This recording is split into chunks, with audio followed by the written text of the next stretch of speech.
first sound is the soft scrape of straw against your ear. Then the familiar creak of old wood above your head, and the sharp chirp of sparrows beyond the high walls. You open your eyes slowly. Dust floats in narrow beams of light, spilling through slats in the roof. The smell hits next: sweat, iron, stale bread, and something earthy. Maybe damp linen. Maybe your bunkmate. You stretch on the straw mattress. If you can call it that, it's more sack than cushion, and your shoulder pops with a tired click. Another day in the Ludus, the gladiator barracks. Around you, others stir. Grunts, coughs, murmurs. Someone snores. Someone else shuffles to relieve himself in the corner bucket. Ah, Rome. You sit up, brushing flecks of straw from your tunic. Your sandals rest at the foot of your cot, worn and cracked, but stubbornly intact like you. You slip your feet in. The leather is cool and stiff from yesterday's sweat, now dried into salt lines. You pull the straps tight. The toe on the left one still folds inward, like it's protesting the whole idea of walking. A bucket of cold water waits by the door. You splash your face. The chill steals your breath for a second, then settles into a kind of gritty refreshment. You look at your reflection in the water, not clear, but enough to see the scruff on your jaw and the faint bruise beneath your right eye. When did that happen again? A bell clangs faintly outside. That's the morning call. Not loud, but insistent, like a trainer with a wooden stick. Which, to be fair, he probably is. Someone passes by and mutters, "Another beautiful Roman. Morning, perfect for bleeding." You half smile. He's not wrong. Your joints ache as you rise fully, but the air is already warming, and the scent of barley gruel drifts in. It's not much, but it's breakfast. You step out into the waking world of gladiators. Gravel crunches beneath your soles. You breathe slower now. The day begins. The courtyard stones are still cool from the night. You walk slowly, your limbs stiff like they forgot how to be limbs during sleep. Each step is a reminder of yesterday's training: the welt on your thigh, the angry purple bruise just above your ribs, the bandaged knuckle that insists on peeling open every time you grip a sword. There's a quiet rhythm to the morning, footsteps on gravel, a soft yawn here, the clink of armor being hoisted there. You pass a fellow fighter lacing his boots, thick leather things reinforced with iron studs, more patchwork than original hide. He nods, barely looking up. You nod back. Words are expensive this early. You kneel to tighten your own sandals. The left one glares up at you like a betrayed friend. It will rub today. It always rubs. You adjust the strap anyway, convincing yourself you're winning. A medicus wanders through the yard, offering a bucket of sour-smelling salve. For bruises, bites, and broken pride, he says with a smirk. You dab a bit on your side. It burns in the way that makes you question if it's helping or just punishing you. You glance around.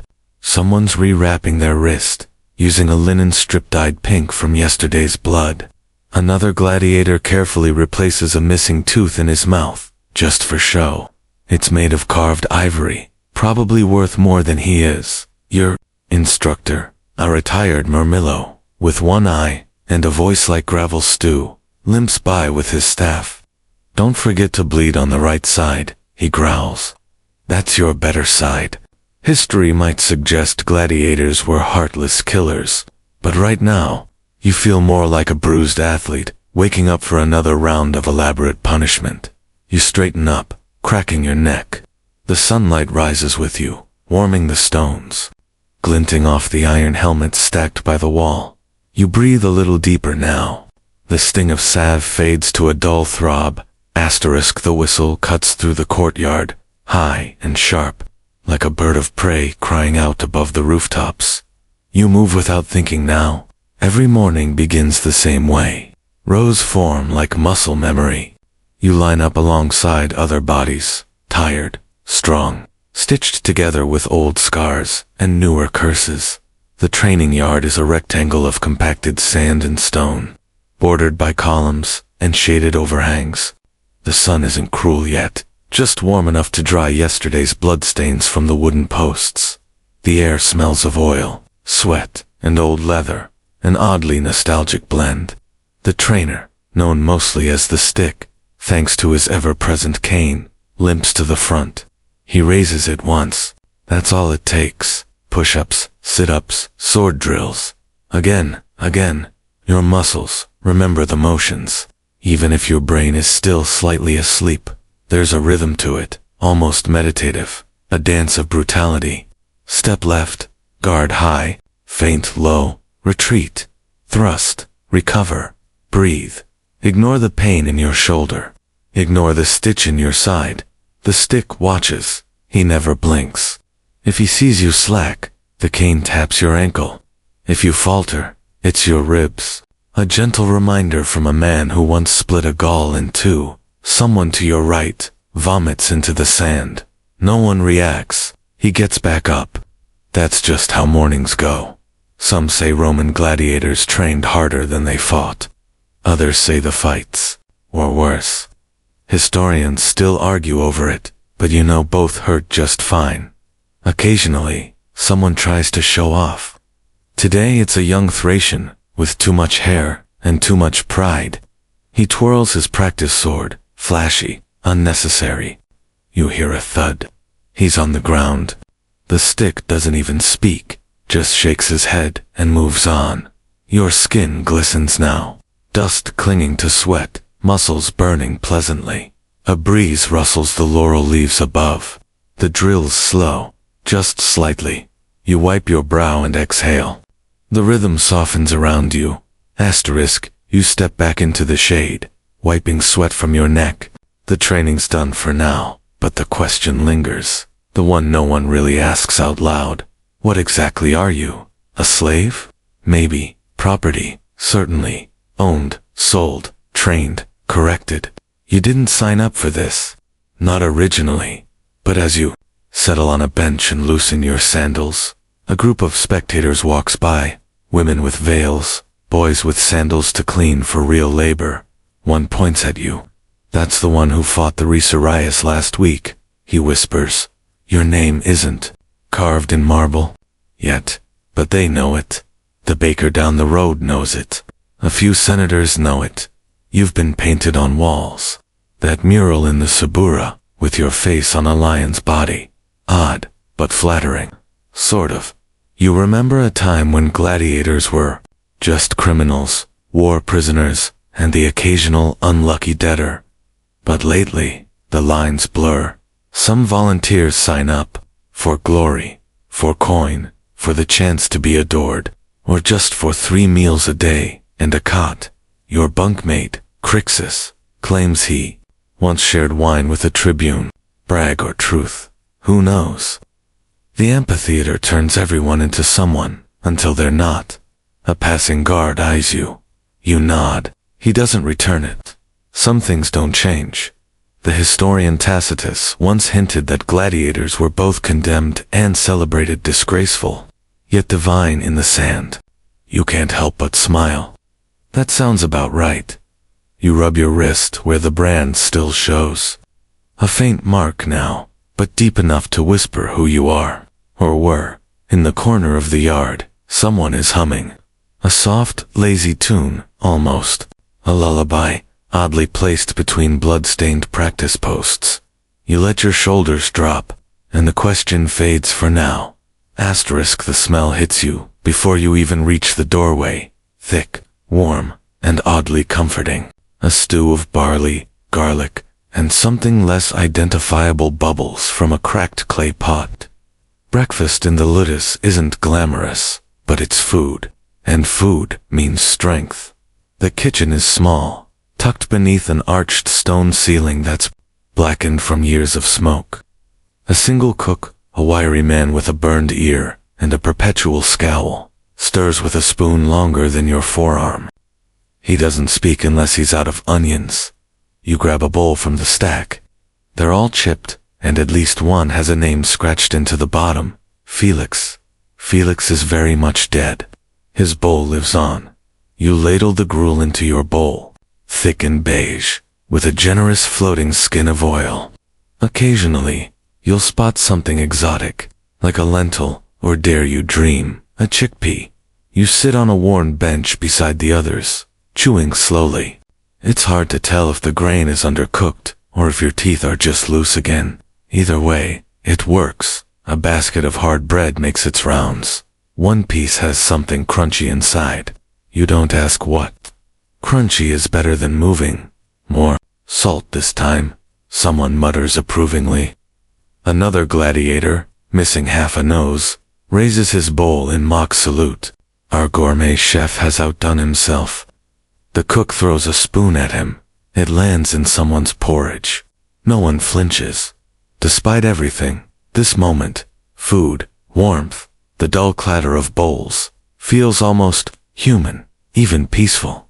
You lean back, stomach warm, head a little fuzzy from the early effort.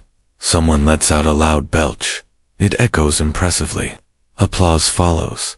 You smile into your bowl, steam rising gently to your face. The air is thicker now, cozy with the scent of garlic and grain. You close your eyes just a little.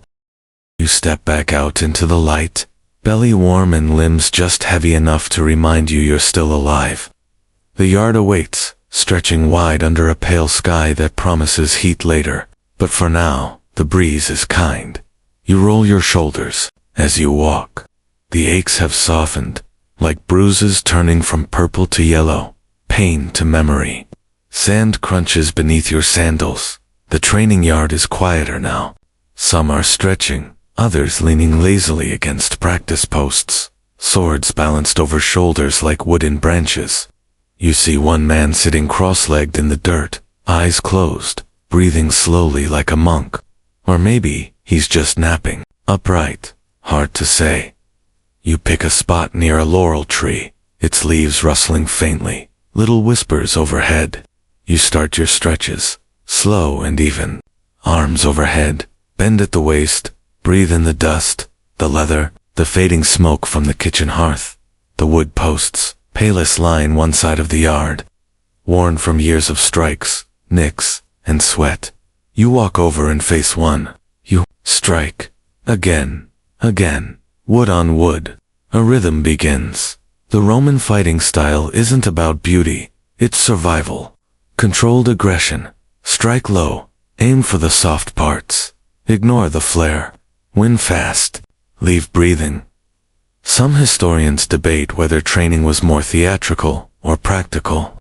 You're leaning toward practical. Your ribs still remember last week's lesson. A soft laugh catches your ear. Two young recruits are sword dancing beside the water trough, trying to outdo each other with spins and flourishes. The older ones shake their heads. Show foes, they'll learn. The arena is less forgiving than sand. The sun climbs slowly. Shadows shorten. Somewhere nearby, a hammer taps, probably repairing armor, or building another cross for public display. Both are equally likely. You pause, breathing deep, heartbeat slowing. The tree sways above you, casting dappled patterns across your chest. Your hands relax at your sides. The air hums gently with the rhythm of the yard. Asterisk, you hear his footsteps before you see him. Not heavy, not rushed, but purposeful. Sand shifts beneath fine boots, the kind that don't belong in the training yard. The lanista is here. He walks with a subtle authority, cloak fluttering slightly behind him. Deep blue, embroidered trim, expensive, smells faintly of imported perfume and anxiety. He isn't a trainer. He doesn't bark commands or strike with sticks. He owns you, owns this whole place. The ludus, the yard, the barracks, the armor, the contracts. And you? You stand a little straighter. Not out of fear, not entirely. It's instinct, like when a wolf shows up, and you're unsure if it's hunting or just passing through. He passes a few fighters, nodding faintly, offering occasional grunts of approval or mildly disappointed sighs. A couple of the newer recruits try to hold his eye. A mistake. When he reaches you, he pauses, looks you up and down like inspecting a sculpture for cracks. You still breathing? He asks, finally. His voice is low and casual, like he's ordering olives, not managing death. You nod, just barely. He smirks. Don't die in practice. At least let me make money off you first. Classic Lanista charm. He walks a slow circle around you, muttering about footwork, grip strength, market buzz. Mentions the next games. Mentions lions. Doesn't mention whether you'll be fighting a lion.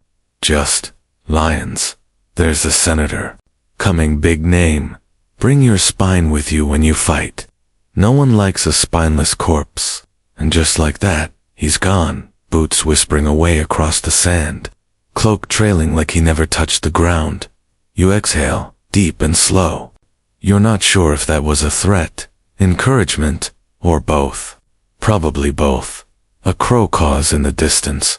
Someone coughs. The day rolls on. You close your eyes a moment. The sun glows gentle on your face. Asterisk, the sun's climbed higher now, edging toward midday. You're standing beneath a shaded awning, sipping lukewarm water from a cracked clay cup. Across the yard, rows of armor glint in the light, polished, battered, dented, resting like sleeping beasts. Today's lesson is the armature, the styles of gladiator combat. You know most by heart, but the trainer insists on repetition. Knowing your own armor is good. Knowing your enemies is better, he says, with that charming scowl of his.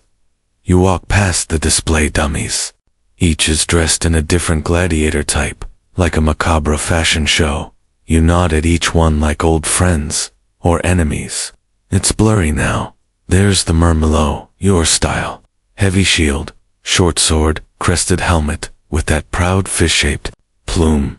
Slow but brutal. You nod again. Familiar weight. Then the Resiarius, almost naked, net in one hand, trident in the other.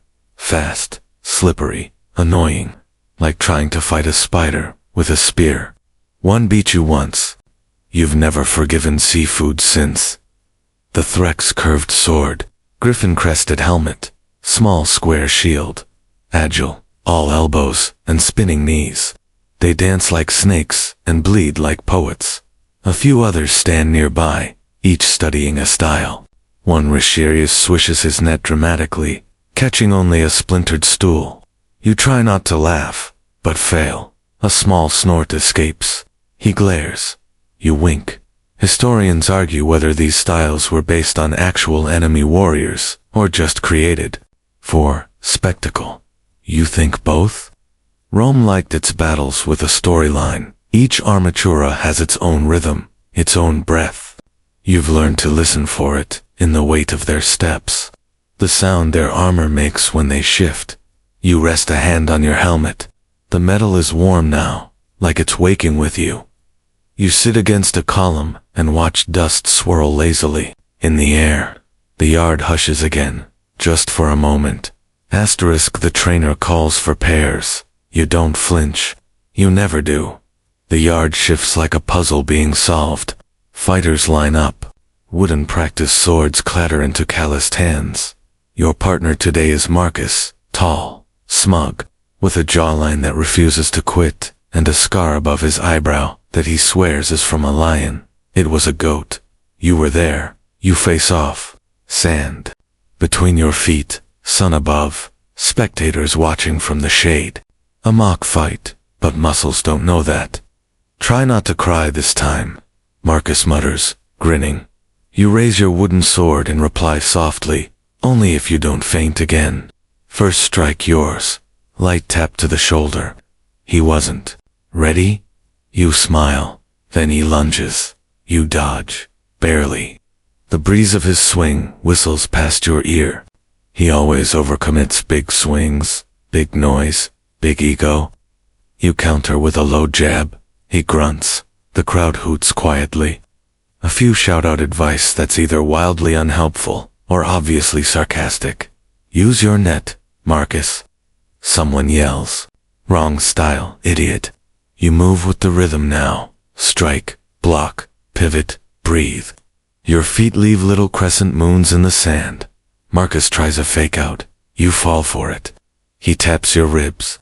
Gotcha, he says. He's insufferable. Wooden swords aren't sharp, but your knuckles sting. Sweat stings your eyes. There's no crowd roar, no emperor, no death. Just two battered men pretending they're gods. A nearby trainer claps twice. That's the signal. You step back, sparring over. You nod at Marcus. He nods back.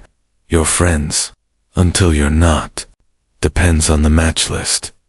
You both lean against the water trough, panting. He looks over and says, "Still, hate goats." You laugh. It echoes softly across the yard. Your pulse slows. The wood falls gently from your hand to the sand.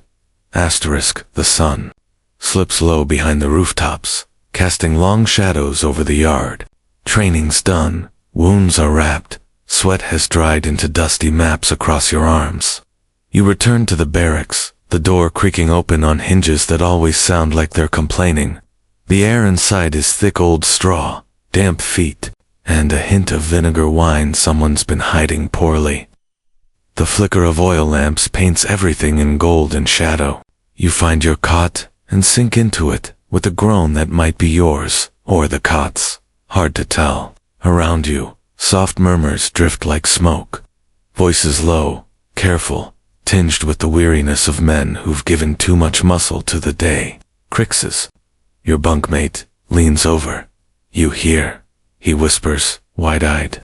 They're bringing a bear next week. Huge. From the mountains. 8 two-handlers. You raise an eyebrow. That's what they said about the ostrich. He nods solemnly. Still pecked out someone's eye. You don't know where the rumors start. Maybe the kitchen. Maybe the guards. Maybe the cook's weird nephew who always smells like olives and secrets. But they grow fast in the barracks. Did you hear the emperor might come? Someone says behind you. I heard he favors the Retiarius now. Someone else swears they saw a match list with your name on it. You try to look uninterested, but your heart taps a little louder than before. Whispers turn into soft laughter, then silence again. A quiet descends. Sleep hovers in the rafters. A rat scurries past the doorway. No one flinches. It's practically staff by now. Someone nearby starts snoring gently. Another mutters a prayer to Fortuna, or Mars, or whoever might be listening. You lie back, the straw crinkling beneath you. The lamp flickers low, and your eyes begin to close. You wake sometime in the middle of the night. Not fully, just enough to shift on the straw and let your eyes adjust to the lamplight. Flickering softly against the walls. It's quiet, mostly. A few snores drift like tired waves. Someone coughs. In a dry rhythmic pattern that suggests they'll either be fine or dead by the morning. Gladiator odds. Next to you, old Vero is still awake. You glance over and find him sitting up on his cot, shirt off, back to you, tracing one of the many tattoos that cover him from shoulder to spine. The ink tells his story, or maybe just part of it. There's a Thracian eagle stretched over one shoulder, a serpent curling down one bicep, and oddly, a tiny fish on his ankle. He swears it's not symbolic. He just lost a bet. You whisper, "Can't sleep?" He turns slightly. His face is weathered leather, eyes sunk deep, but he smiles. "Too many ghosts in here," he says. "They like to talk when it's dark." You sit up a little, resting your arms on your knees. He points at the eagle. "First tattoo. I was 16. Thought I'd be free by 20. Were you?" He chuckles. "No, but I got this one." He taps a scar beneath the ink. "And that's something." The moonlight spills through the slats in the roof, catching the curve of his tattoos, the silver in his hair. Some historians say gladiators weren't allowed personal decoration. Others found burial sites with inked bones. The truth, as always, lies somewhere in the dust. Vero lies back down, pulling a thin blanket over his scarred chest. "If you fight tomorrow, Keep your shield high. The new guy swings like he's chasing flies. You nod, noted. The barracks settle again. The shadows exhale. You lie back slowly, eyes tracing the ceiling's beams as sleep begins its return. Morning comes with the scent of warm bread and burning hair. Again, you shuffle out into the yard, shoulders stiff, a mild ache blooming in your lower back, like a particularly unkind flower. You've taken worse, but today, your right arm refuses to fully straighten, likely thanks to Marcus's friendly jab yesterday. Time to visit the medicus. His corner of the ludus sits beneath a faded canvas awning, wedged between the latrine and the weapon shed, a location choice he calls poetically ironic. He has one eye, 2 teeth, and more jars than sense. You sit on the rickety stool. He doesn't say hello. He just grunts, lifts your arm, and presses into the muscle with a thumb that feels like it's carved from stone. You hiss. He grins, still alive. Then he reaches for a clay pot, uncorks it. The smell hits instantly. Vinegar, thyme, a suspicious undertone of goat. He slathers a glob onto your arm and begins rubbing it. Infirmly, painfully, enthusiastically. This'll bring the heat down, he says, or it'll summon the gods. Either way, you'll feel something. The ointment burns, then cools, then burns again in a completely different place. He hums as he works, a strange, tuneless thing. You try to count the herbs on the shelf too. Distract yourself. Is that moldy poppy seed? Historians aren't entirely sure what Roman battlefield medicine included. Some say crushed mouse brains were used for infections. Others suggest more practical things like honey and wine. You suspect both might have made their way into the current concoction. As he wraps your arm in linen, he pats your cheek gently. There. Now, don't go dying before next week. I've got a bet riding on you. You chuckle. Hope you didn't bet much. Just my other tooth. You stand, arm tingling, smelling faintly of thyme and something vaguely dead. The wind blows through the courtyard again. You roll your shoulder, the pain already quieter. Later in the afternoon, while most of the others are sharpening blades or napping on sun-warmed stones. You find yourself wandering aimlessly at first, toward the oldest corner of the barracks. It's quieter here. The walls are older, stained with smoke and salt, their surface rough and flaking like sunburnt skin.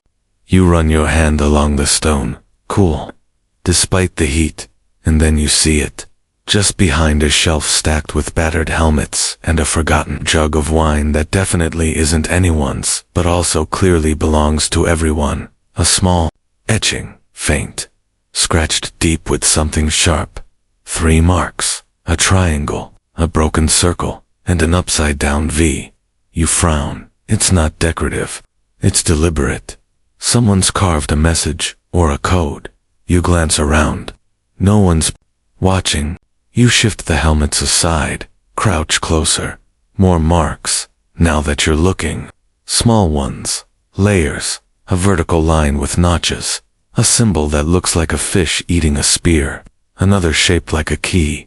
You touch one rough against your fingertip. Old. These weren't made this week. They've been here a while, hiding beneath helmets and dust. Crixus once joked that old gladiators left notes for the dead. Or maybe it was the other way around. You're not sure which idea is less comforting. Historians still debate whether gladiators had secret codes, signals, or brotherhood rituals, quiet ways to share warnings, names, even revenge.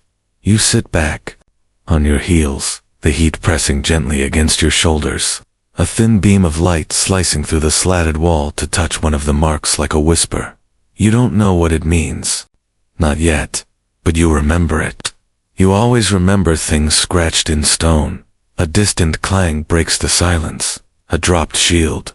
Training resumes. You rise slowly, brushing dust from your hands, as the symbols linger in your mind like unfinished thoughts. The real swords stay locked in the armory, blades wrapped in cloth and caution. Out here, in the yard, it's wood, heavy, unforgiving, and dull.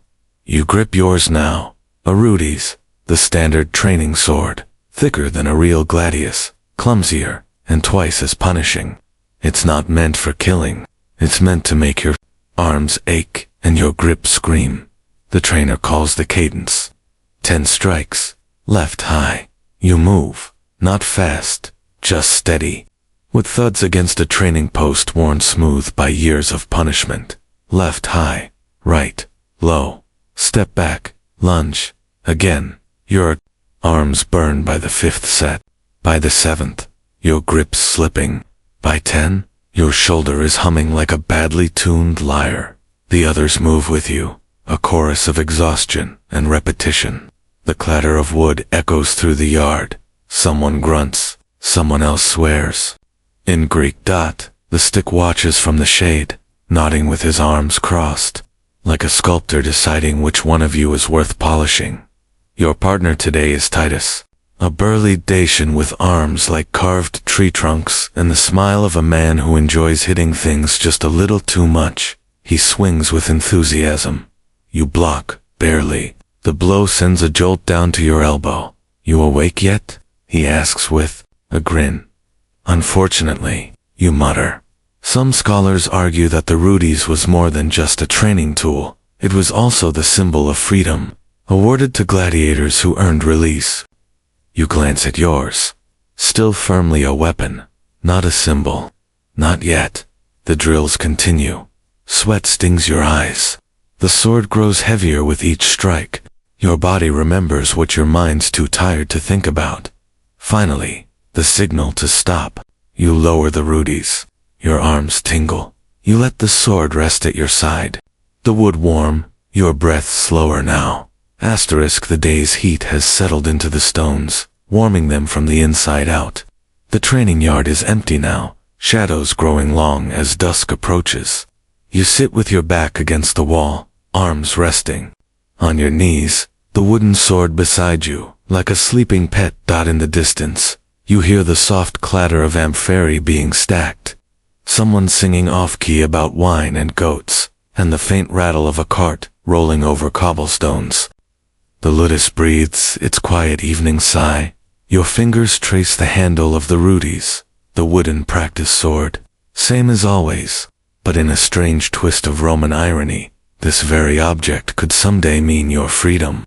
If you survive long enough. If you win often enough. If the right official or emperor decides you've earned it. The Rudy's, Libertatis, a polished wooden sword presented not for training, but for retirement. Freedom. You've seen one once. Just once. A Gaul named Emilianus, scarred like a shattered mosaic, was handed his in front of a roaring crowd. They called him the White Wolf. He wept, which was a bit awkward, honestly. But then he vanished into the streets of Rome, and rumor says he owns a tavern now, with real walls, and a cat. Others say he was killed a week later in a back alley by drunk guards. Same crowd, different cheer. You never know in Rome.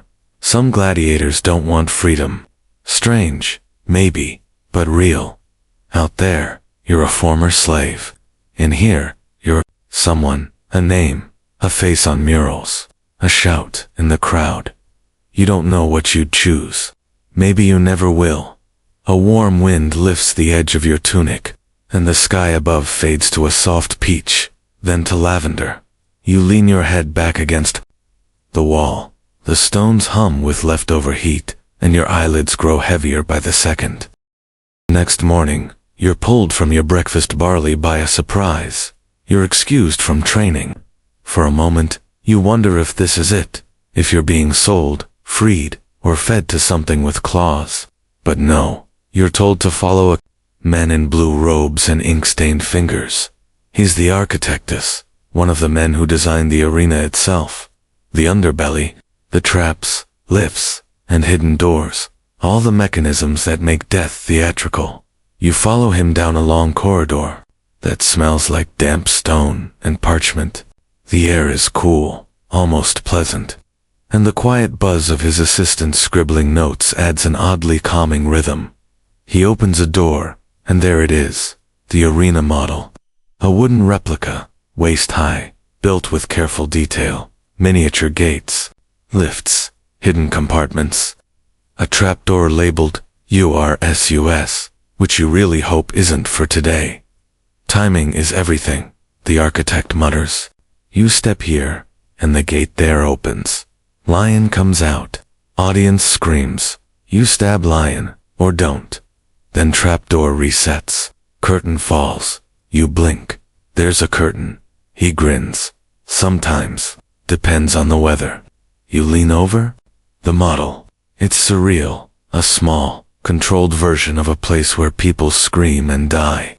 He talks through pulley systems, lever arms, false floors. His passion is almost adorable, in a blood-soaked sort of way.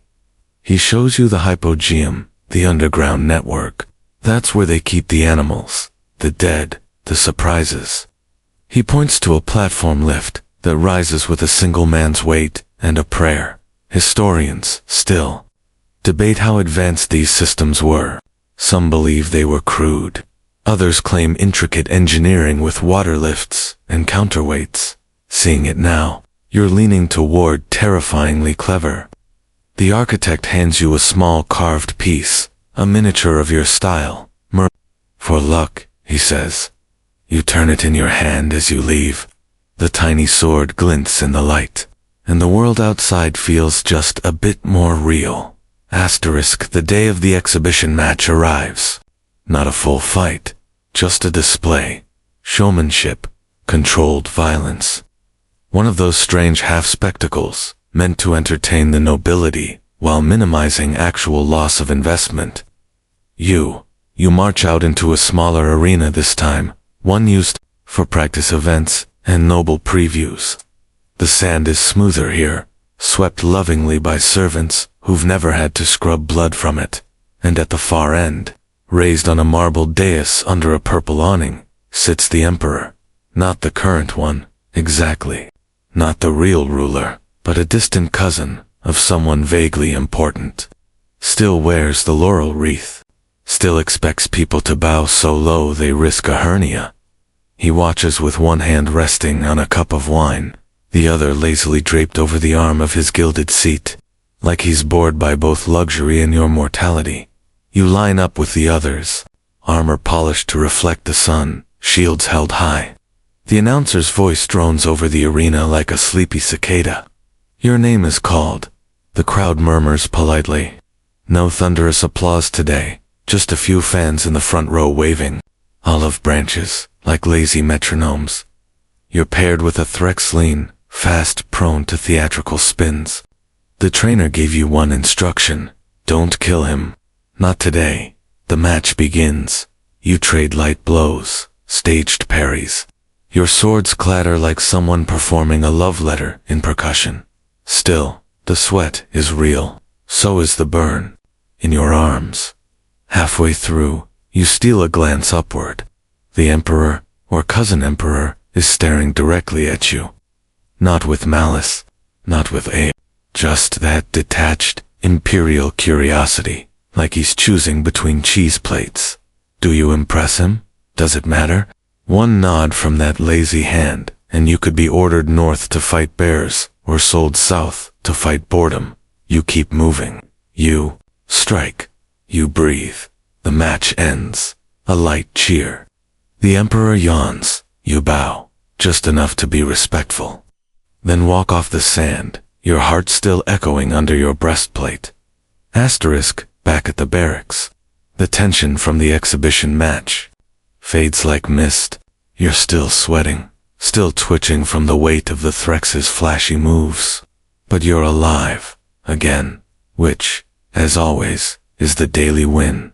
You peel off your armor and set it by your cot, metal clanking with that tired groan it makes every evening.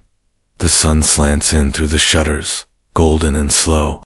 You stretch, ready to collapse into a much-earned nap, and then you hear him.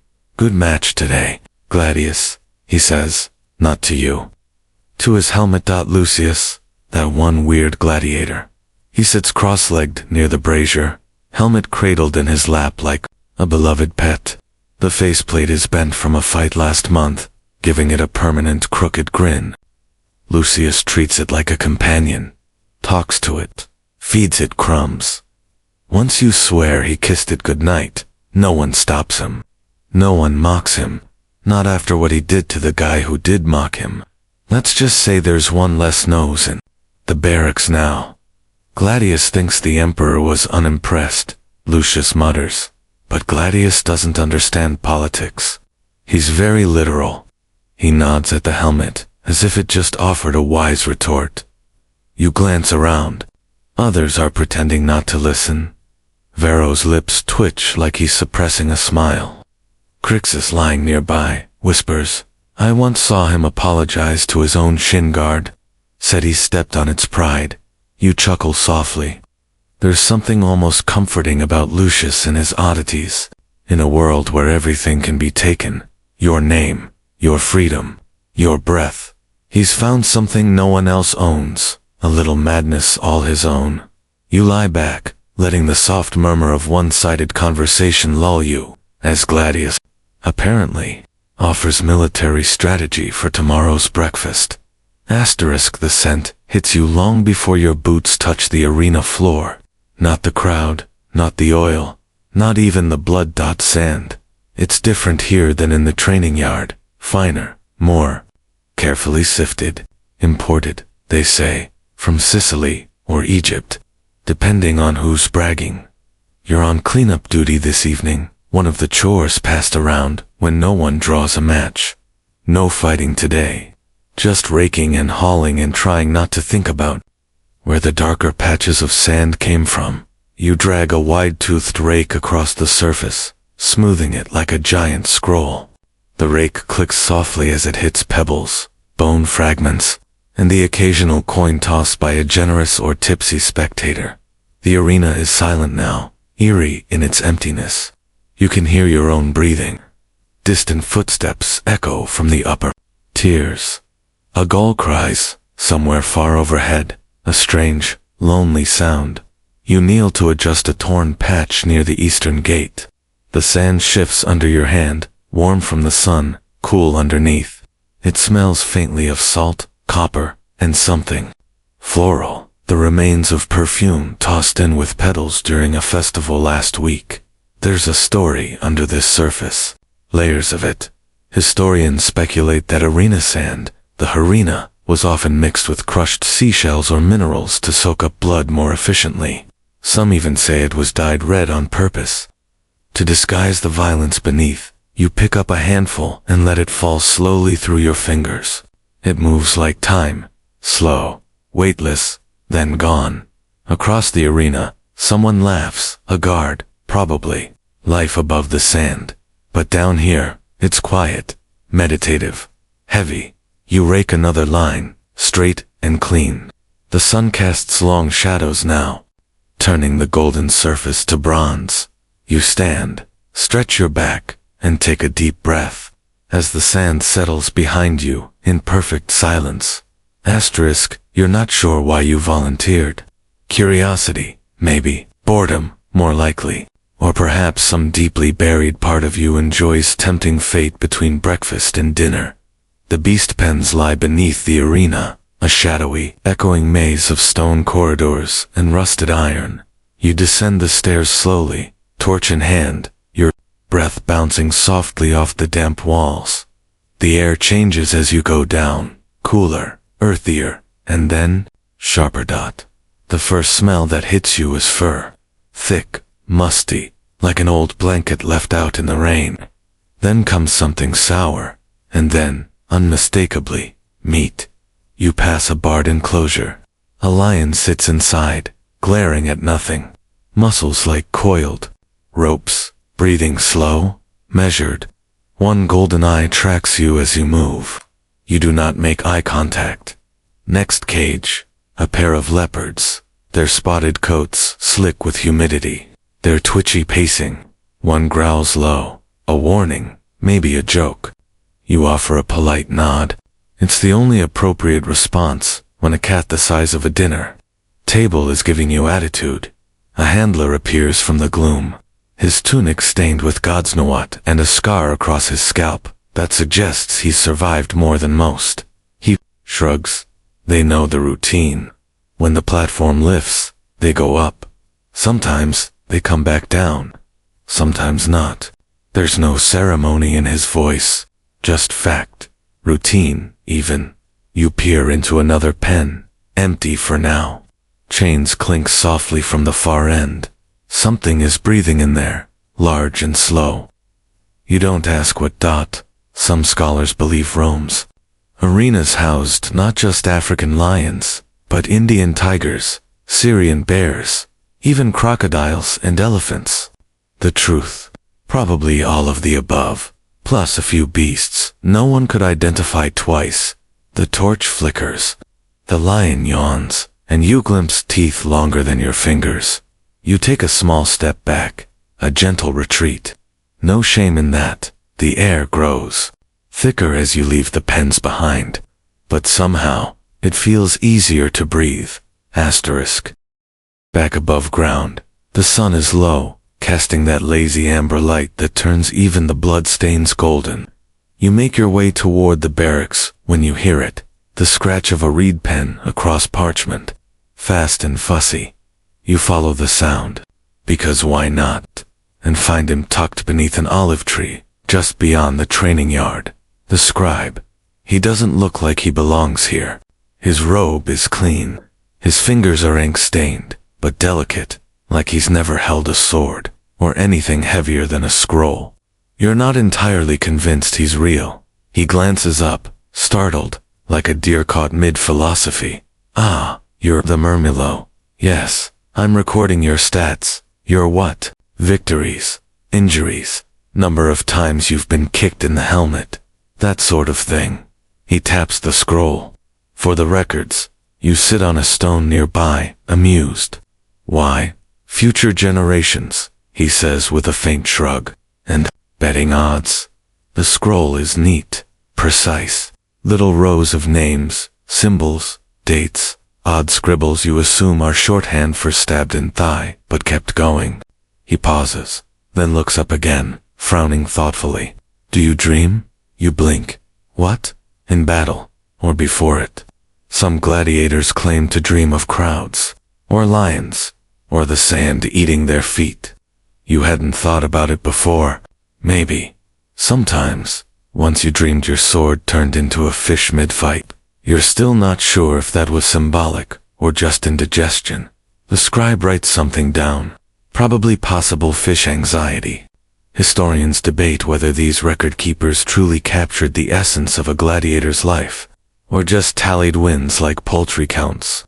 You hope he writes something interesting about you, maybe something flattering and slightly untrue. He gives you a polite nod.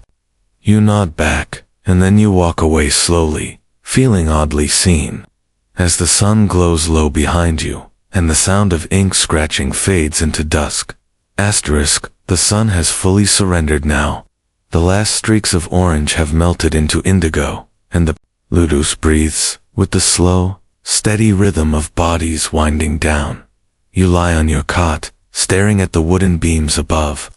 They creak gently with every breeze, like old bones adjusting in their sleep. The flicker of an oil lamp dances across the stone walls, casting soft shadows that sway like slow-moving ghosts. The barracks are quieter at night, though never truly silent. Someone coughs in the far corner. A pair of gladiators whisper in hushed tones about tomorrow's schedule, or maybe about a girl in the marketplace who smiled too long. You can't tell. Their voices drift like smoke, meaningless and comforting. The scent of oil and sweat still clings to your skin. Your tunic sticks slightly at the back. You shift, slowly. Not because you're uncomfortable, just because your body hasn't learned to stop bracing for impact. Beside you, someone sharpens a dagger. The sound is steady, peaceful, in a strange way, rhythmic. No one's watching now. No crowds, no emperor's cousin, no scribes with soft hands. Just gladiators, as they really are. Sore, tired, very human. There's a small shelf above your cot.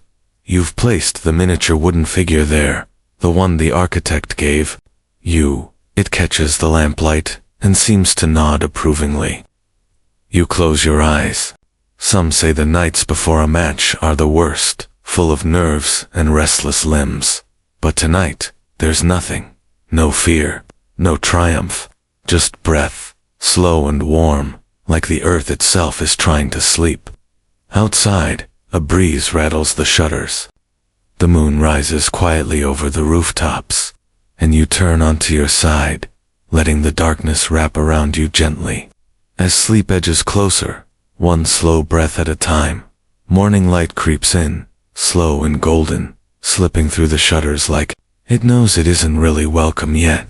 You're half awake, head still fogged with the softness of night, when the familiar sound of sandals slapping stone drifts your way. The medicus is making his rounds. He's not a doctor in the modern sense, more like a seasoned patchwork artist. He enters the barracks with his worn satchel, full of bandages, ointments, and herbs that smell like regret and vinegar. Don't pretend to be asleep, he mutters, kneeling beside a bruised Arius. I saw you limp yesterday. If your leg falls off mid-match, it's a scheduling issue. There's no ceremony to it. Just routine. Poke, prod, mumble, rap, next. He moves to you next, raising an eyebrow as he crouches. You again. Let me guess. Left shoulder. You nod. It's always the left shoulder. You keep leading with it. He grumbles something about stubborn bone and peasant posture, then digs into his satchel. He presses his fingers around the joint, firm but not unkind. The herbal balm he applies smells of pine resin and crushed garlic. Not pleasant, exactly, but oddly grounding. You lot think you're immortal until you're not, he says softly. Then you call for me, and suddenly bandages matter more than glory. You offer a weak smile. Not everyone wants to be immortal. Good, he replies, without looking up. It's crowded. Some historians believe Medici and gladiator schools were surprisingly advanced, even pioneers in surgery and physical therapy. Others argue they mostly just kept you alive long enough to die more theatrically.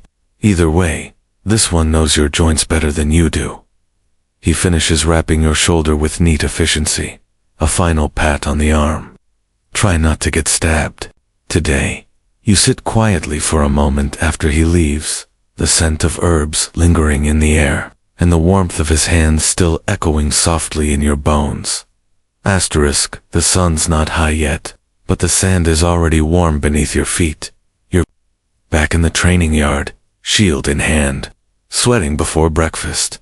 Again, today's session is with the Rudies, the wooden sword. It's smooth and worn from hundreds of hands before yours. Surprisingly heavy, too. You swing it a few times to loosen your shoulders, and it gives off that satisfying thwack against your opponent's shield. You're paired with Cassian, lanky, sarcastic secutor, who somehow manages to look both bored and deadly at once. He grins. Don't worry, I only bruise egos before noon. You circle each other slowly, feet crunching against the sand. The morning air is crisp, laced with the scent of olive oil and something vaguely singed, probably from the kitchen fire. The wooden swords knock together again. Sharp, fast rhythms. The trainer barks instructions from across the yard, correcting your stance, your grip, your thoughts. You try to remember everything. Keep your elbow tucked, shield angled, chin down. Fight like your life depends on it, because someday soon, it will. The Rudies isn't just for training, it's also symbolic. When a gladiator earned his freedom, he was given one as a gift, the final Rudies, polished and ceremonial. A wooden sword that meant you'd survived enough to stop swinging for others. Cassian lunges. You block, just barely. He grins again, still awake. Good. I hate knocking out sleepy opponents. You counter with a quick strike, and for once, he stumbles back. It's a tiny victory, but it lands warm in your chest. You lower your sword, both of you panting lightly. Around the yard, others continue their drills, thuds, grunts, the whistle. of sand underfoot. You wipe your brow, grip the rudies again, and step forward, as the morning slowly stretches into another day. Asterisk, after training, your stomach makes itself known loudly, and without shame. You follow the others toward the small refectory at the edge of the lotus. It's a modest structure, shaded by worn canvas and smoke-streaked rafters. The cook, a wide-shouldered woman with arms like amphorae, slaps a hunk of barley bread onto your wooden plate. No smile, just bread. A moment later, a ladle of stewed beans follows, thick and steaming, with a small swirl of olive oil on top, her only act of tenderness. You sit on a low bench beside two murmelows and a nearly toothless Threx, who's humming off-key. No one speaks much. Eating is serious business here. The bread is dense, hard enough to chip a tooth if you aren't careful. You dip it in the beans, softening it, letting the warmth seep into your fingers. The stew tastes of garlic, and thyme, with a surprising kick of black pepper, one of the more expensive flavors, usually reserved for senators and people who wear more jewelry than armor. You savor it, slowly. Each bite is a small comfort, a pause in the endless routine of fight, sweat, and sharpen. Historians often imagine gladiators as living off raw meat and wine, but the reality was far less indulgent. You're part of a high-carb vegetarian-heavy diet, meant to bulk muscle and keep energy high. Meat is rare. Sugar, non-existent. Cake, a fantasy best left for poets. Across from you, someone burps loud enough to shake the rafters. The cook doesn't even blink. You soak up the last of the broth with the final bit of bread. A small fly circles your plate, but decides you're not interesting enough. The bowl is empty. Your body feels heavier. Satisfied, you lean back against the cool stone wall behind you, sun on your cheek, and your breath slows, just a little, as the taste of beans lingers and the world softens into afternoon. Later, when the yard quiets and the sun droops a little lower in the sky, you find yourself drifting into one of those heavy, midday naps. Not the kind you plan, the kind that sneaks up and wraps itself around you like a warm wool cloak.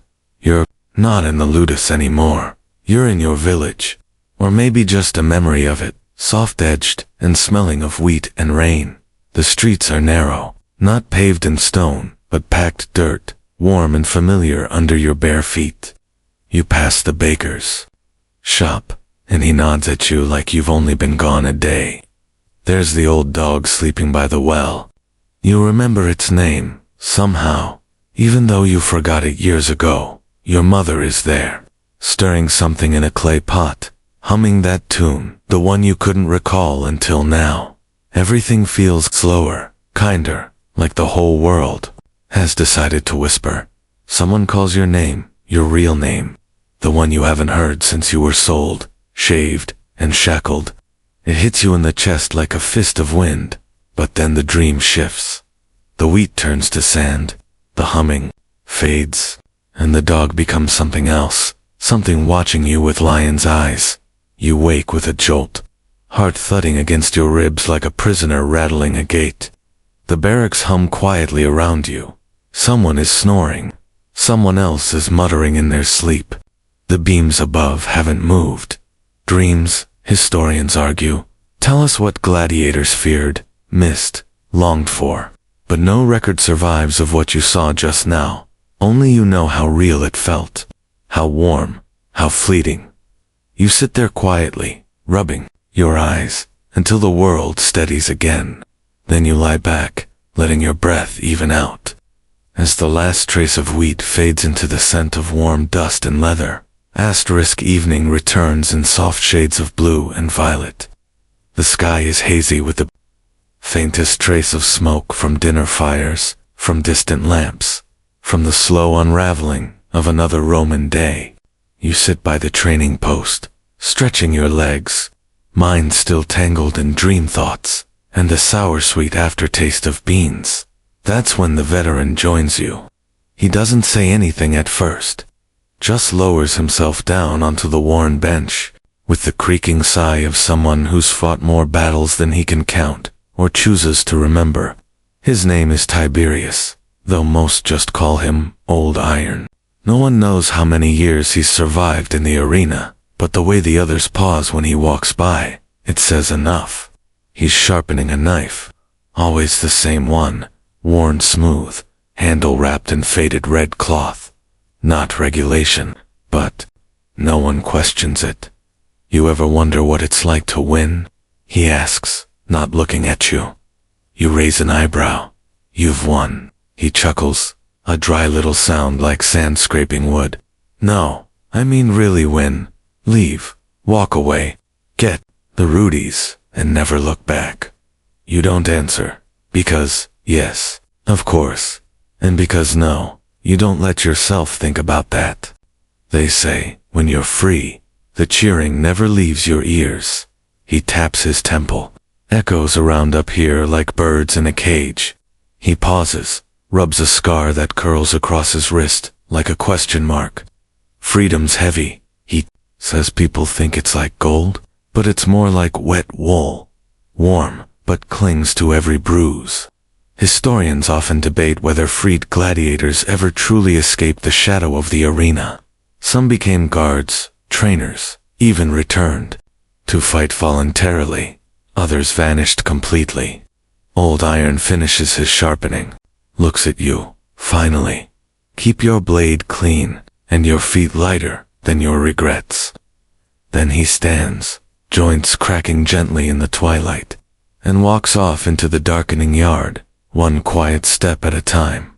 You're brushing sand from your boots. Again, it's a hopeless task. The fine grit clings to everything, your soles, your clothes, your eyebrows, somehow. It gets under your nails, into your ears, and inside the fold of your tunic, where the sweat pools and the chafing begins. You think if someone cracked open your skull, they'd find sand packed between your thoughts? The arena sand is special. They say imported, mixed with crushed shells, maybe even sprinkled with red ochre to better absorb the blood. Nothing says spectacle like a murder scene with tasteful color grading. You're sitting on the edge of the yard, unwrapping your foot wrappings, trying to shake loose a particularly stubborn handful of sand. The sky is beginning to bruise with dusk, and the torches along the walls flicker gently, their smoke curling into lazy snakes.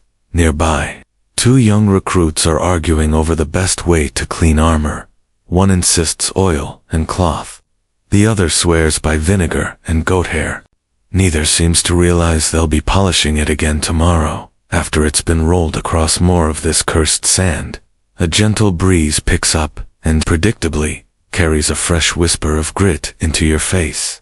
You sigh, resigned, defeated. You're part of it now. A man-shaped bag of sand, sweat, and calluses. And yet, there's something comforting in its constancy. The sand has seen every fight, absorbed every scream, softened every fall. It knows the taste of triumph and failure equally, and it never judges. Some scholars argue the sand was sacred in a way, ritualistic. Others just note how expensive it was to replace and how often it needed sifting for, well, bones. You shake out your tunic one more time. It does nothing. Of course. You settle back on the bench, the wood warm against your back, and let your shoulders relax. The sand is in your shoes, in your sheets, probably in your soup, and it will still be there tomorrow. But for now, you let it be, as the wind settles, and the last light fades behind the rooftops in a dusty sigh. Asterisk night has fully draped itself across the Ludus now, a deep blue velvet blanket, thick with stars and silence. The torches by the gate have burned low, their flames flickering lazily like they've had a long day. 2. You're walking slowly, just past the edge of the training yard, where a few old olive trees stretched gnarled limbs toward the moon. The air is cool here, still carrying the day's warmth in the cracks of the stone path. You hear it before you see it, a soft clink, then another, gentle footsteps, metal brushing wood, It's the lantern boy. He's maybe 10, maybe 12. Number 1 knows exactly. The Lanista took him in a few years back, not for the arena, but for the chores no one else remembers need doing. Like lighting the night paths, like making sure no one trips over a forgotten gladius in the dark. He walks carefully with a small bronze lantern swinging from his hand. It squeaks as it moves, the flame inside steady and golden, casting dancing light on the stones ahead. He passes by you without a word, just a quiet nod, serious, as if entrusted with guarding the very boundary between light and sleep. Some gladiators think it's bad luck to speak to him. Others say he's the spirit of a dead boy who never left. You know better. He's just a quiet kid with a job, and a knack for avoiding grown-up conversations. You watch him move through the yard, lantern swaying. The light curls around columns, slips between cracks in the barrack walls, and glows softly over the practice posts. A few moths gather around the flame, their wings beating silently like soft applause.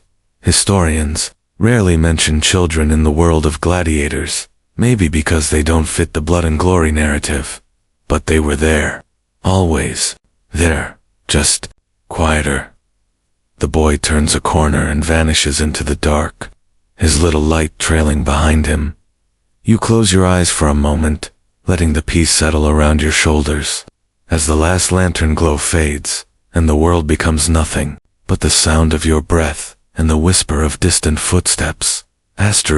You sit in the armory just before sleep, a small, shadowy room lined with racks of shields, helmets, and greaves that gleam like sleeping animals in the lamplight.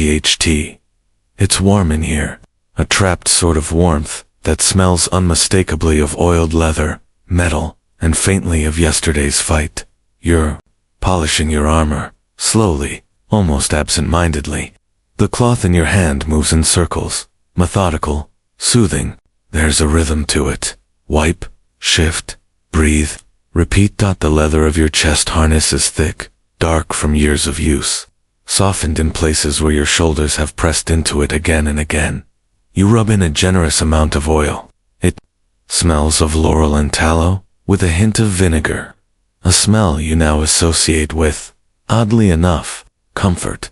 Next to you, another gladiator mutters a tune under his breath, something half-hummed, half-mumbled, passed down from wherever he came from. A few feet away, your helmet sits on a low bench. You look at it for a moment. The plume has been trimmed, the cheek guards worn smooth where they brush your face. It catches the lamplight faintly, a dull glint. Some say armor is a second skin. Others say it's a coffin you wear standing up. You prefer not to think about it too much. Historians debate whether gladiators personalize their armor. Some say yes. Others think it was standardized for ease of repair and theatrical value. But you've etched something small on yours. Inside the left strap, just a line, barely visible. A mark only you would notice. The cloth stops. You place the gear back where it belongs, letting the creak of worn leather fade into stillness. The room quiets. Even the oil seems to stop moving. You step back, letting the scent of it all cling to your tunic. And you breathe it in, slow and deep, as the armory settles into a soft, metallic sleep. You're in your bunk again, knees bent, back resting against the stone wall, and the cloth strips laid out carefully across your lap, long worn, and faintly yellowed by time. Hand wrapping is a simple thing, quiet, meditative, and yet, strangely, sacred. You take the first strip, and begin winding it slowly around your palm, across your knuckles, between each finger, pulling it snug, then looping it back. The cloth smells faintly of sweat and old bay leaf, though the latter might just be your imagination. Around you, the barracks is a low murmur. A few other gladiators sit nearby, doing the same thing, wrapping hands, tying knots, checking for tears in the linen. No one speaks. There's a shared silence in the act, like monks lighting candles. There's an art to it, not too tight, where your fingers go numb, not too loose, or the first punch rips your skin open like paper. You've learned the balance the hard way. Historians often overlook the little rituals, the practical ones that also serve the mind. But every fighter knows, wrapping the hands is more than protection. It's preparation. It's the moment your body signals to your brain, we're going back in. Even if the fight is days away, the wrap centers you. You feel each finger tighten in turn, held, supported, seen. You remember how your trainer once told you, wrap your hands like you're holding your future together. He probably meant it as a joke, but in the flickering torchlight, it feels oddly profound. You finish with a slow knot at your wrist. It's not perfect, but then, nothing in this world is. You flex your fingers. The linen shifts slightly, firm, familiar. You lie back, the wrap's still on, the stiffness oddly comforting, and you exhale, slowly, as though each breath wins you deeper into stillness, tighter into sleep. Asterisk night is quiet now, full and deep, wrapped in the soft hush of sleeping breath and shifting blankets. But in the far corner of the barracks, a few of you are still awake, gathered around a low lamp with nothing to do, except compare scars. It's an unofficial game, played in the darker hours, when no one's shouting and the only audience is a few snoring giants and one confused moth circling the flame. Cassian lifts his tunic and points to a long, jagged mark across his ribs. Boar tusk, he says with theatrical pride. From before I was a gladiator, and before I learned what not to chase into a forest. Laughter ripples softly through the room. You tug back your sleeve and show the puckered spot near your elbow. Shield strap snapped. Took a gladius hilt to the joint. A nod of approval. Points for irony. Old iron's there too, naturally. He leans forward, points to the scar along his jaw. That one, he says. Fell asleep while shaving. Another round of laughter. This time, quieter, careful not to wake the angry Thracian with the broken nose. There's an unspoken rule in the scar game. You never ask if a wound hurt. Of course it did. They all do. That's not the point. The point is survival. Some scars are straight, like the cut of a disciplined soldier. Others are wild, curved, layered over older wounds. One guy, you don't even know his real name, just read, lifts his tunic to reveal a mark on his side that looks like a lion's mouth. No one speaks for a second. Didn't win, he mutters. But I didn't die either. And that's enough to win tonight's round. Historians love to measure victories in terms of battles won, swords drawn, emperors pleased. But down here, scars are the real scoreboard. You smile faintly, letting the cloth fall back over your arm. As the game winds down, the lamp dims, and the stories dissolve into yawns and fading whispers. Asterisk the hour grows slow and syrupy, the kind of stillness that makes time feel thick. Even the cicadas seem to pause between their raspy calls, letting the night breathe deeper. You lie back on your cot, staring at the ceiling beams. They look different in this light, softer, almost like the ribs of a sleeping creature above you. Someone is snoring nearby. Someone else mutters in their sleep, a string of half-formed words that melt into the dark like candle wax. Your body aches in all the usual places. Shoulder, hip, that spot behind your knee that never healed right after your second match. And still, despite it, or maybe because of it, you begin to drift. Dust from the day still clings to your skin, dry and fine. It smells like old straw and sun-baked stone. You turn your face to the wall, where a faint outline of a handprint remains. Someone who leaned there months ago, maybe longer. The dust keeps memory well. You slip into a dream, though you wouldn't call it one. It's more like a memory dressed in sleep. You're back in the arena, but it's silent. No crowd, no blood, just sand, smooth and untouched, like a frozen ocean of crushed bone. You walk barefoot across it. It feels warm, even now at the center. Stands a figure. You can't see their face. Might be a friend. Might be you. They raise a hand, slowly, not to fight, just to wave. And just like that, the sand starts to lift around you, drifting upward like ash. Historians never really write about gladiators' dreams. Maybe because they can't be measured, or inscribed, or confirmed by marble busts. But if they could be recorded, this would be one of them. You stir, only a little, not quite awake, and sigh, as the dust settles again around you, soft as feathers, quiet as sleep. Asterisk, you're not sure why you're awake. It's deep night now, that strange hour, when the world feels thin, like parchment held too close to fire. Even the air feels tentative, as though holding its breath. You sit up slowly, the blanket slipping down your shoulders. A soft breeze floats in through the high barred window, carrying the faintest scent of crushed olive leaves and something older, from where you are. You can just barely make out the curve of the arena through the open archway down the hall. Pale in the moonlight, empty. You rise, barefoot on cool stone, and pad quietly toward it. The halls are quiet, save for the soft murmur of sleeping men and the occasional creak of timber. Outside, the sand of the arena glows faintly silver under the moon. No torches, no crowd. Just that familiar, sprawling oval of silence. And then, something, a flicker of movement. A shadow, maybe. Or a memory. They say the arena is haunted. That every gladiator who fell in combat left a piece behind. Not angry ghosts. Not cruel ones. Just fragments. Breathless echoes. Gentle watchers. You walk to the railing and rest your hands on the stone. It's cold, but solid. A kind of comfort in that down on the sand. The shadows move slowly, almost like dancers. Not fighting, but turning, drifting.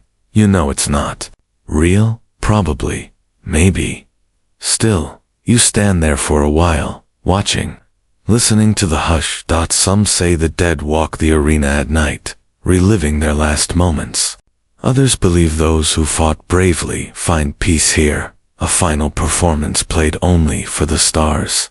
You feel no fear, only stillness. Like the world is paused, gently, for you.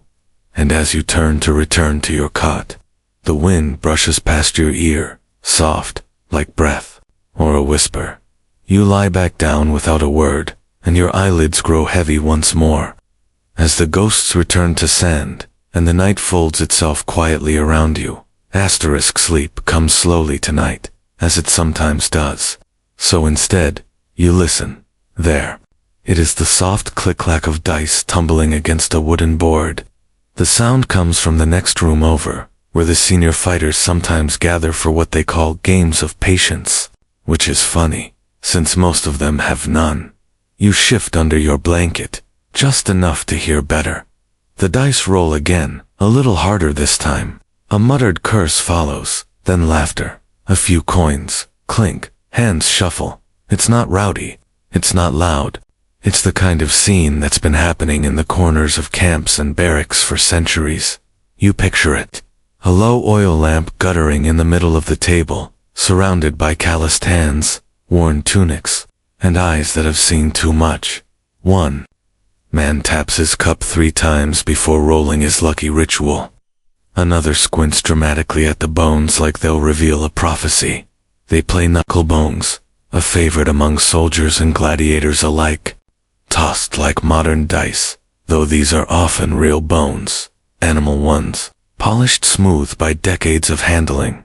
Historians often note the popularity of gambling in ancient Rome, especially among the lower classes, who had little but risk to bargain with. But there's something oddly tender about it here. Not about winning, just passing time, earning laughter in a place built for pain. Someone wins a round, you hear a chuckle. Someone else grumbles and throws down their losing piece with mock drama, and then silence again, as the bones are gathered, shuffled, thrown. The rhythm of it, the soft sounds of risk and routine, becomes your lullaby. You don't even realize when your eyes finally close. You drift into sleep, to the sound of dice, clicking softly, as if the bones themselves are whispering stories in the dark. Morning hasn't arrived yet, not officially, but the darkness is lighter than before. That gray, uncertain hour when shadows begin to soften and the cold seeps out of the stone walls like a slow exhale. You swing your legs over the side of the cot. Your feet find the floor, rough and cool. And there, just to your left, exactly where you left them, sit your sandals, simple things, leather-strapped, worn thin at the heel, dusty from yesterday's drills. One strap's starting to fray. You've tied it in a small knot, functional, familiar. You slip one foot in, then the other. The leather sighs faintly in protest, as if it, too, didn't want to get up yet. Around you, the others are still sleeping. A few shuffle under their blankets. One man talks softly in his dreams, words in a language you don't recognize. You stand, careful not to creak the old wood frame, and for a moment, you pause, just to listen. The quiet is gentle, sacred, almost no clashing metal. No shouting trainers, just the soft promise of a day that hasn't started yet. There's something grounding about sandals, those humble little tools that carry you across the whole strange map of your life. Historians rarely write about them. They mention armor, weapons, and plumes, but the sandals, never. And yet, they've been with you through everything. Across mud, sand, and spilled blood. You step softly toward the corridor. Your feet adjust to the stiffness. You know where every crease is. They've molded to you. The sky through the window is still pale. No birds yet, just the scent of dew on stone. You move quietly, slowly, as if the day might wait a little longer, if you ask nicely enough. And with each step, your breath settles deeper, as the sandals carry you forward into the whisper of morning. The first sounds of waking life stir softly in the shadows. A yawn here, a stretch there, the muted scrape of a stool across stone, and then, as reliably as the sun itself comes, the hiss of the morning pot. You walk toward it, drawn by the smell, even before you see the steam. There, in the little alcove near the open hearth, a battered bronze kettle sits over the coals. A few wisps of smoke curl lazily upward, swirling into steam as water begins to bubble and spit. Inside, a rough brew of herbs, nothing fancy, just what the quartermaster could scrounge. Wild fennel, maybe a scrap of dried fig leaf, and something bitter that no one can identify but insists is good for the joints. You squat down nearby, arms around your knees, letting the warmth drift toward your face. The scent is earthy, sharp, and oddly comforting. One of the kitchen boys, barely awake, uses a rag to lift the lid. Steam floods out, wrapping around his head like a sleepy ghost. He blinks, then shuffles away to find cups. A few others gather now, drawn in like moths to the warmth. There's no talking yet, just soft nods, slow blinks.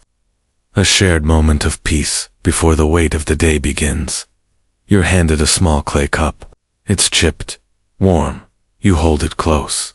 The drink is strong, a little bitter, the kind that tightens your face for a second before it relaxes everything. Historians might overlook these quiet rituals, choosing instead to record the battles, the emperors, the roars of the crowd. But you remember the mornings, the fire, the steam, the sip that reminds you you're still here.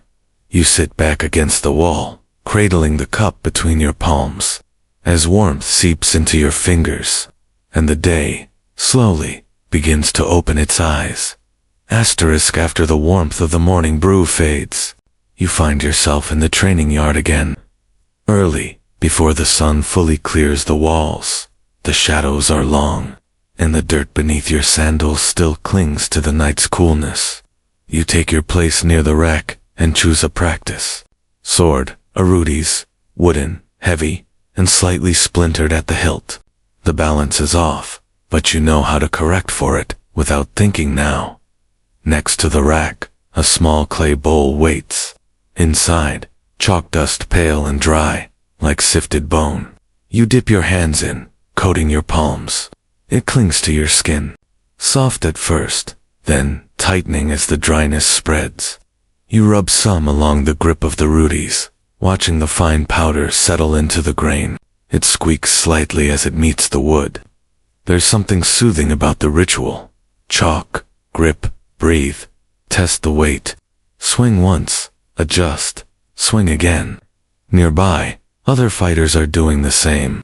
The soft thud of wood meeting wood echoes, like a heartbeat, across the yard. No one talks. There's a shared rhythm, not of battle, but of preparation.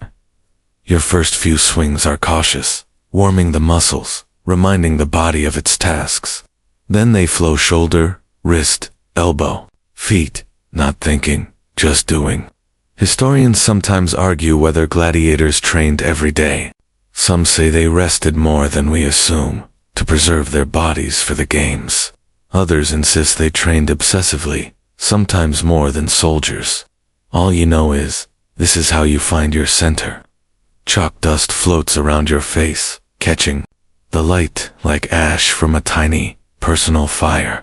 You feel it in your lungs, dry, ancient, grounding. You swing again, just right. Then pause, letting the sword fall gently against your shoulder. You exhale into the soft hush of morning drills, and your breath, like the chalk, begins to settle. You move toward the far end of the yard now, where a lonely training dummy waits in the morning light. It's little more than a sack of straw, wrapped in old linen, and mounted on a wooden post. But there's something about the way it leans, like it's sizing you up. You approach with slow steps, rudies in hand, the weight of it familiar now. A breeze shifts the dummy's wrappings just slightly. It almost looks alive. Almost you stand before it, toe to toe. It doesn't flinch. Of course it doesn't. But still, that stitched-in face, crude charcoal eyes, and a lopsided mouth, seems to say, well, your first strike is quick. Right shoulder, then left hip. You pivot, reset. The dummy wobbles, sighs a little straw dust into the air. You circle it slowly, keeping your feet light. Another strike, upper chest, then a twist and a downward swing. A rhythm begins to build. Some gladiators name their dummies, usually something dramatic, like Maximus the Strawburn or Lucius Sagus, slayer of wheat. You haven't named yours yet, though, the way it judges your footwork. It's tempting. The thudding of wood against linen sounds out in steady tempo. It's not about power right now. It's about precision, control. Your breath matches the pattern. In, swing, out, step in again. You picture an opponent across from you. Not a real one, not yet. Just a shape in your mind. Fast, unpredictable. You adjust your stance. The dummy stares back, unhelpful as ever. Historians often focus on the final performance, the match, the kill, the spectacle. But it's here, in this quiet sparring with silence, that the real work happens. One last swing. You land it cleanly. The dummy leans back slightly, as if in respectful defeat. You bow, just a little. A private joke, and as you step back, chalk, still clinging to your fingertips, you smile faintly. As your breath evens out again, and the wind carries the dummy's silent approval into the warming morning air. Asterisk, you hear it before you see him.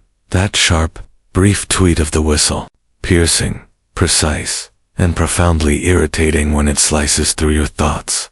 There he is, the old trainer, wrapped in a threadbare tunic, leaning on his stick more than he probably needs to, but never without that whistle, looped on a cord around his neck. It's the true weapon, really.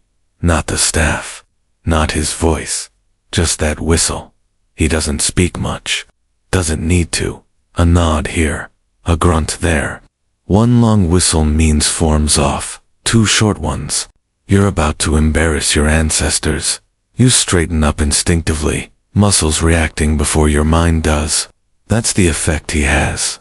Like a crow perched on your shoulder, always watching, He points at you, then points at the center of the yard. You nod. No choice. You and another fighter take your marks, a fellow trainee with heavy shoulders and a crooked grin. He winks. You roll your eyes. You both know the drill. The whistle blows again. You begin, not fighting, not yet. Just movement, patterns, a slow dance of attack and defense. Step, block, feint. The old trainer's eyes follow every motion, hawk-like, impassive. He doesn't interrupt. He waits. And then, just when you think you've nailed the sequence, tweet, you groan, just a little. He points at your front foot, the angle off by a few degrees. Apparently, those degrees are the difference between life and getting poked in the liver. Historians often credit gladiator schools with military-level discipline, and trainers like him are why. They weren't just teachers, they were sculptors, carving fighters out of tired, half-starved men. You reset. Do it again. This time, no whistle. You and your partner end the sequence, breathing heavy but proud. The old man gives a single nod. That's as close as he gets to applause. You exhale, your chest rising with steady calm, as the morning sun inches higher, warming the stone, and the whistle falls, mercifully silent. Asterisk, asterisk. Step out of the training ring, sweat already beating at your brow. The Rudy's feels heavier now, the rhythm of drills humming faintly in your limbs. You sit back against a low stone wall and slowly peel off your bracers. They come off with a soft pull, leather unsticking from damp skin. Beneath them, the story of your morning is written in red dot blisters, small ones, just under the wrist, a deeper one near the thumb, threatening to break. Another, older, already popped and dried, into a tired little scab. You flex your fingers. They complain. One of the other fighters plops down beside you with a grunt. He's younger, still bright-eyed, still believing he's invincible. He peeks over at your arm and winces. Nice one, he says, almost admiringly. You smirk.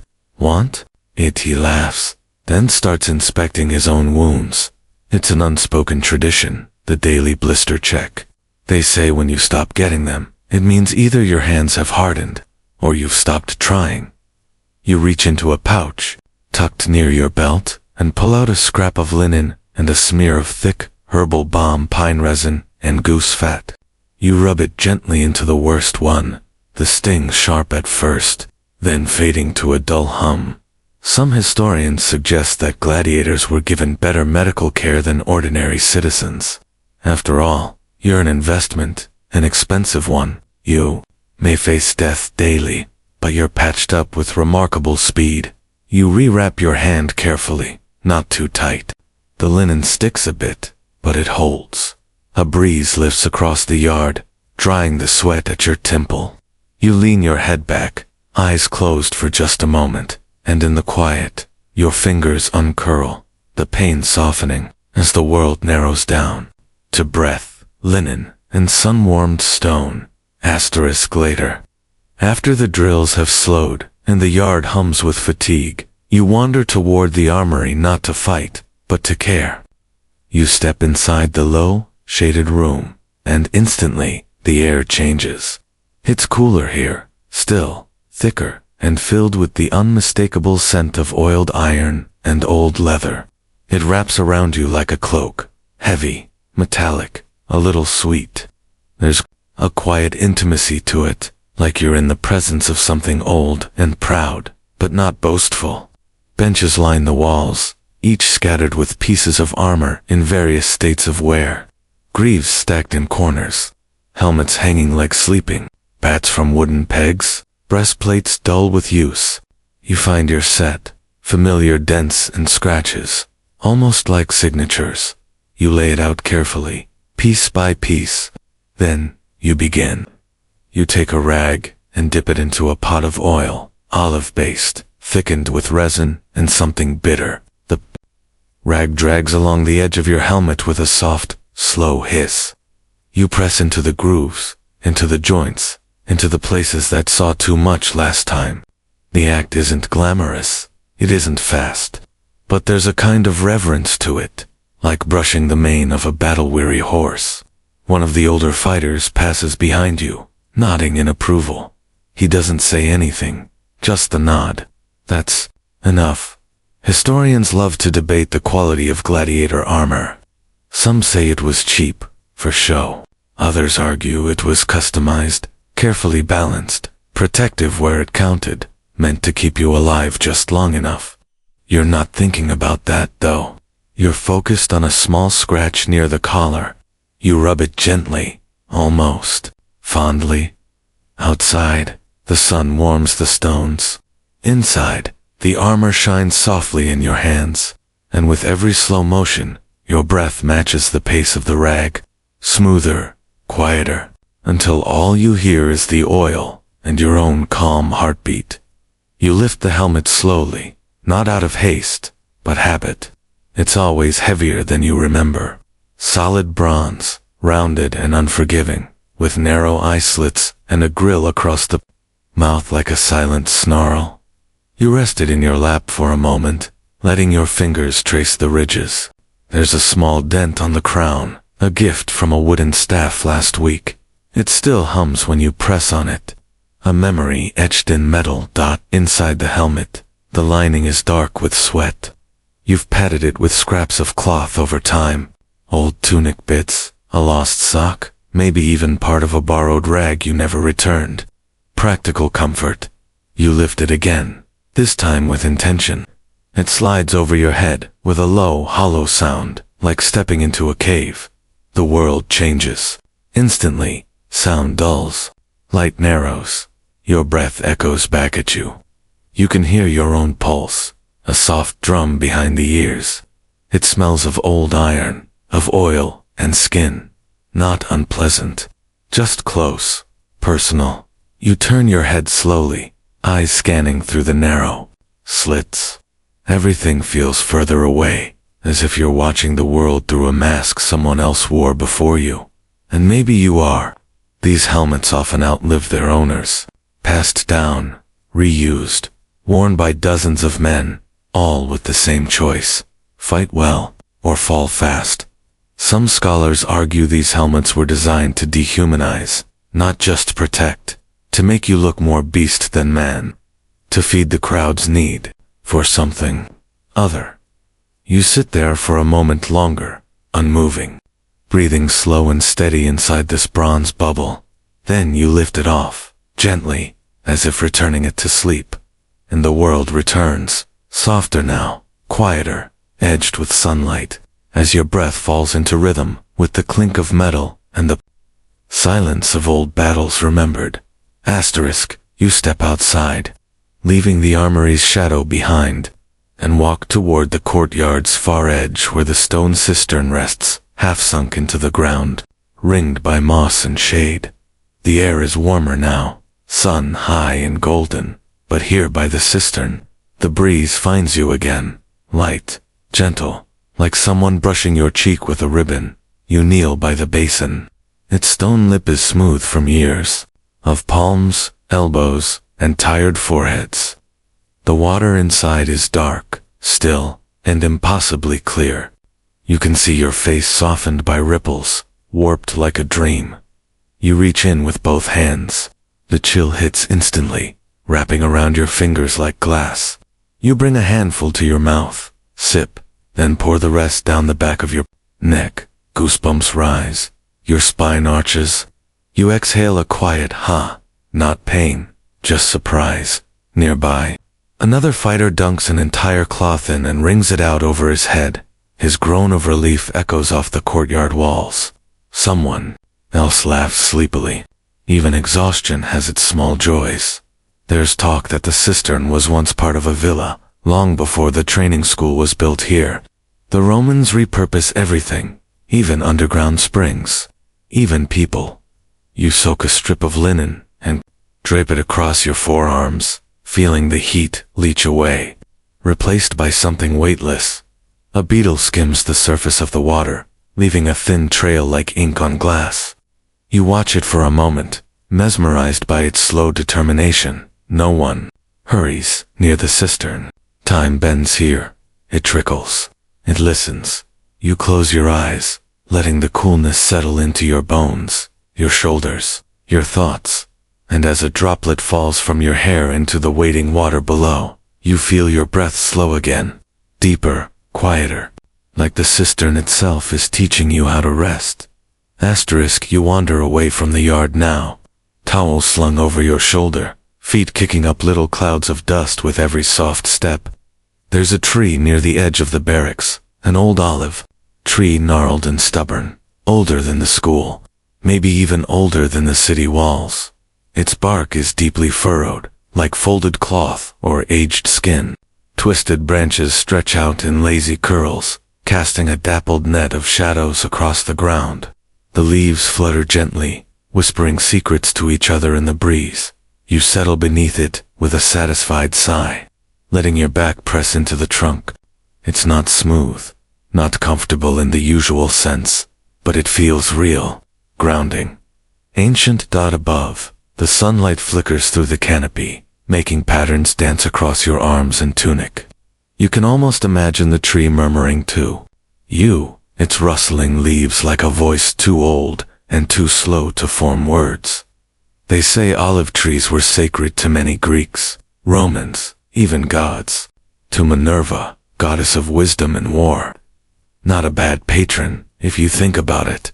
Clever and dangerous. Just like a good gladiator.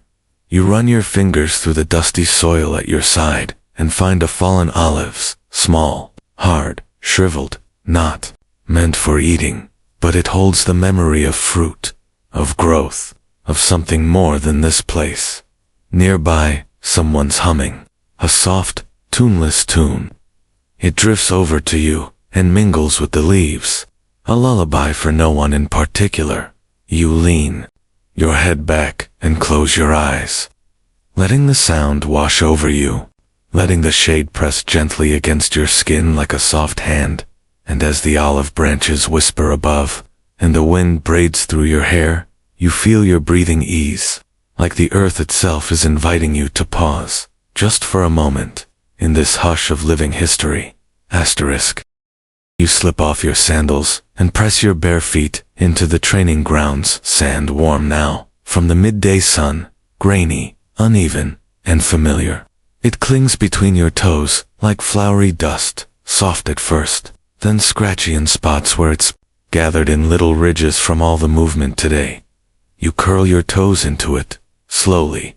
The feeling is oddly soothing, like sifting through memory with your skin. You shift your weight from heel to arch to ball, letting the tiny grains respond. Around you, others do the same, some sitting, some stretching, some just lying back like sea turtles that wandered too far inland. It's a rare moment of pause. Nobody shouting, no whistles, no blades clashing. You draw a lazy line in the sand with your big toe, then another, until it starts to look like, well, nothing. But a satisfying kind of nothing.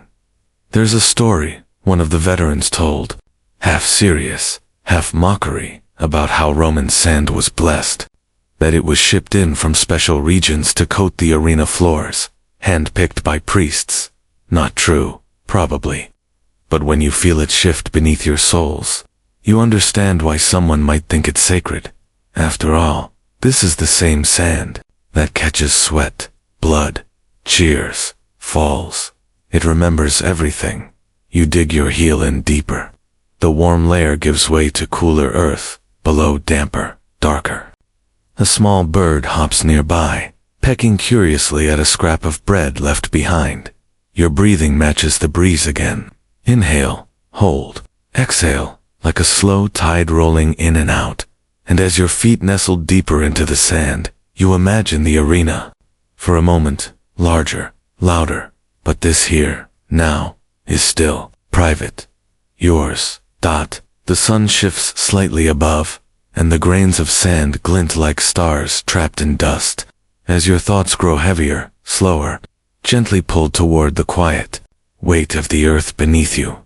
Asterisk, the sun has crept into that perfect early afternoon angle, warm enough to lull, not hot enough to burn. You gather your tunic around your shoulders and wander back toward your barracks, steps lazy, toes still trailing dust. Inside, the air is dimmer, cooler. The shutters are half closed, casting sleepy stripes of sunlight across the floor.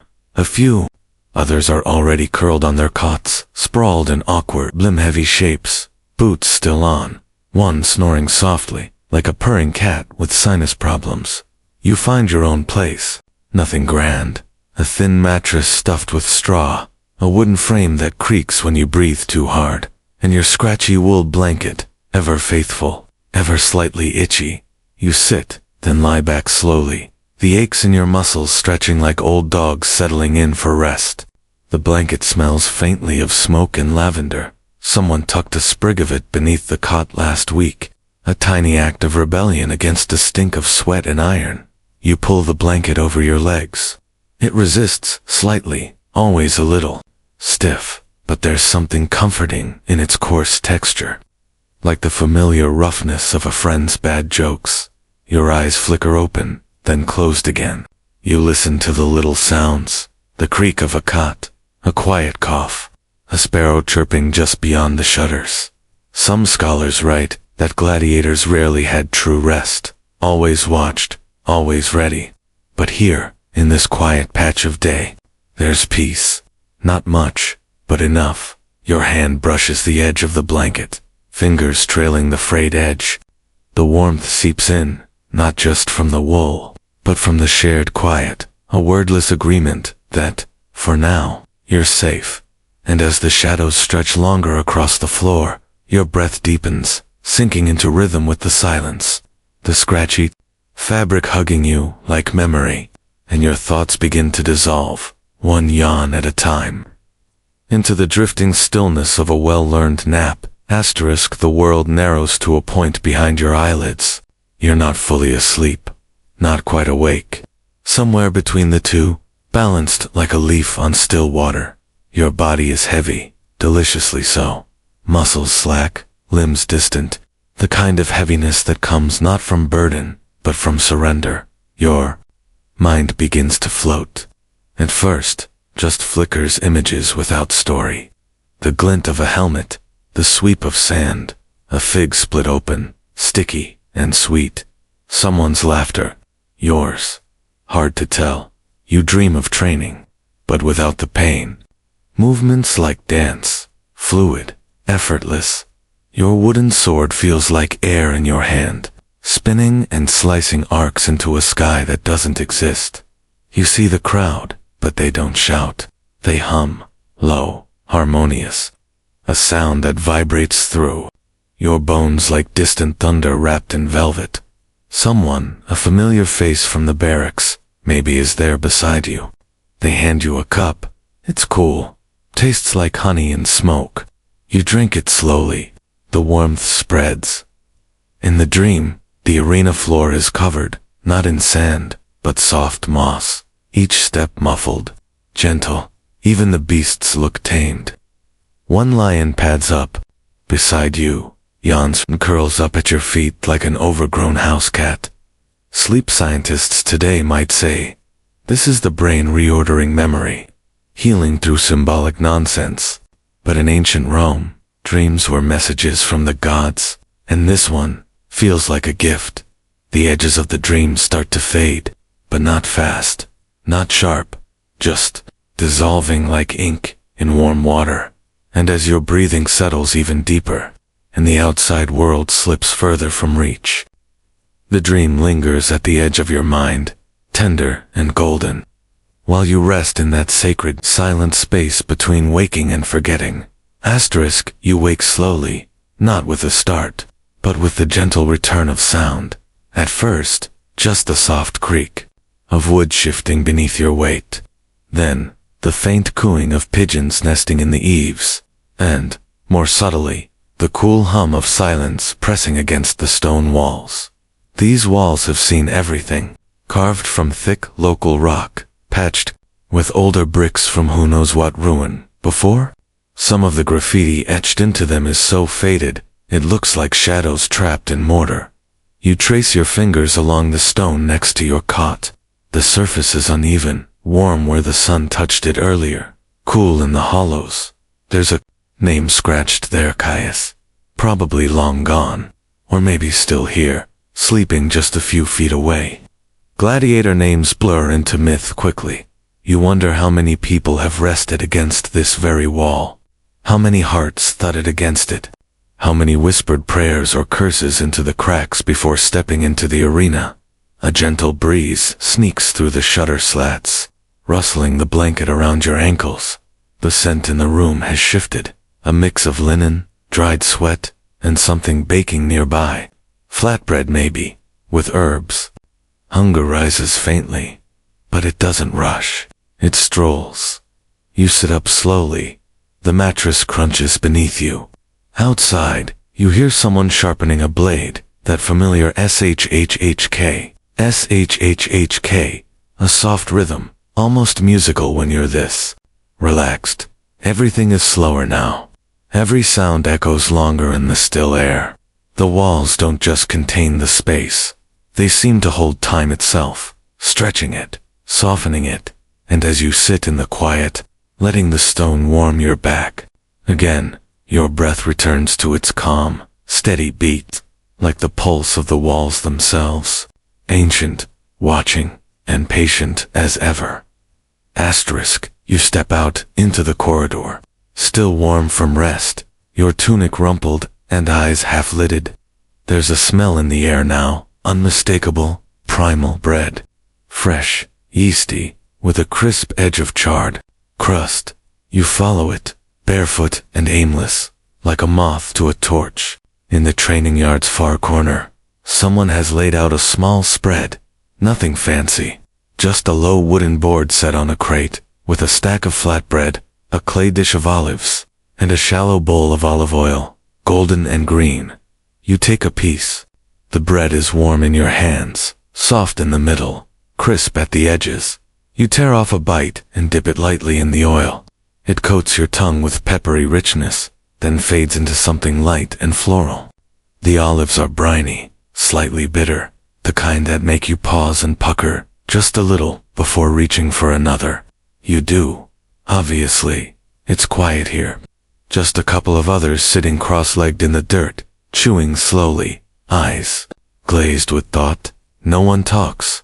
There's no need. The food does the talking. A stray dog saunters near, tail wagging, hopeful.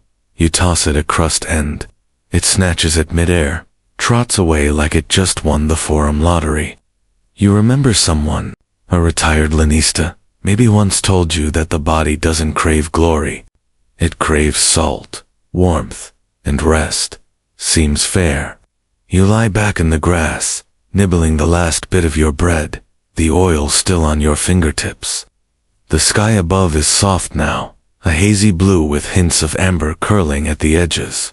Your eyes slip closed. Again, belly full, heart quiet, and as the breeze rustles the olive branches nearby, you feel a smile tug at your lips, light, lazy, and your breath slows into that same rhythm again.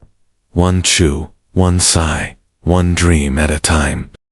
Later, you find yourself beneath the colonnade, tucked in the long shade where sunlight filters through marble columns like thin curtains. It's quieter here, away from the training ground's dust and noise. Your gear sits beside you, helmet, greaves, a battered leather harness.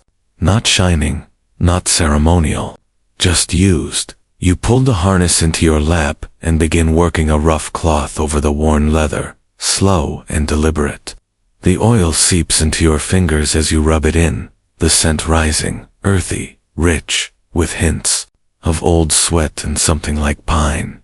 This leather has seen things, cracks like crow's feet at the joints, scars where blades scraped too close, a little patch where someone stitched a tear with mismatched thread. Not pretty, but it held.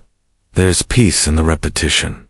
Rub, fold, smooth, rub again. A companion passes, gives you a nod. You nod back. Neither of you speaks. You don't need to. These are the unspoken rituals, not glorious, not sung about, but necessary. Some historians write of the subligulum and manica, armor pieces that defined each class of fighter. Murmillo, Thracian, Retiarius. But here, in this moment, they're just things you fix with your hands. You hold the harness up to the light. It looks better, still crooked, still tired, but somehow whole again. A little like you dot off in the distance. Someone's humming again. That same quiet tune from earlier, wordless, steady, like footsteps in a dream. You gather your things, stack them neatly beside you. Tomorrow, they'll be tested again. But for now, they can rest. There can you. And as you lean your head back against the cool stone column, the leather smell still clinging to your skin, you let the hush of this moment stretch out, soft and slow, like the long shadow of a day, slipping gently toward dusk. Evening settles slowly, like honey poured from a clay jar. The sun dips lower, casting long amber stripes across the corridor.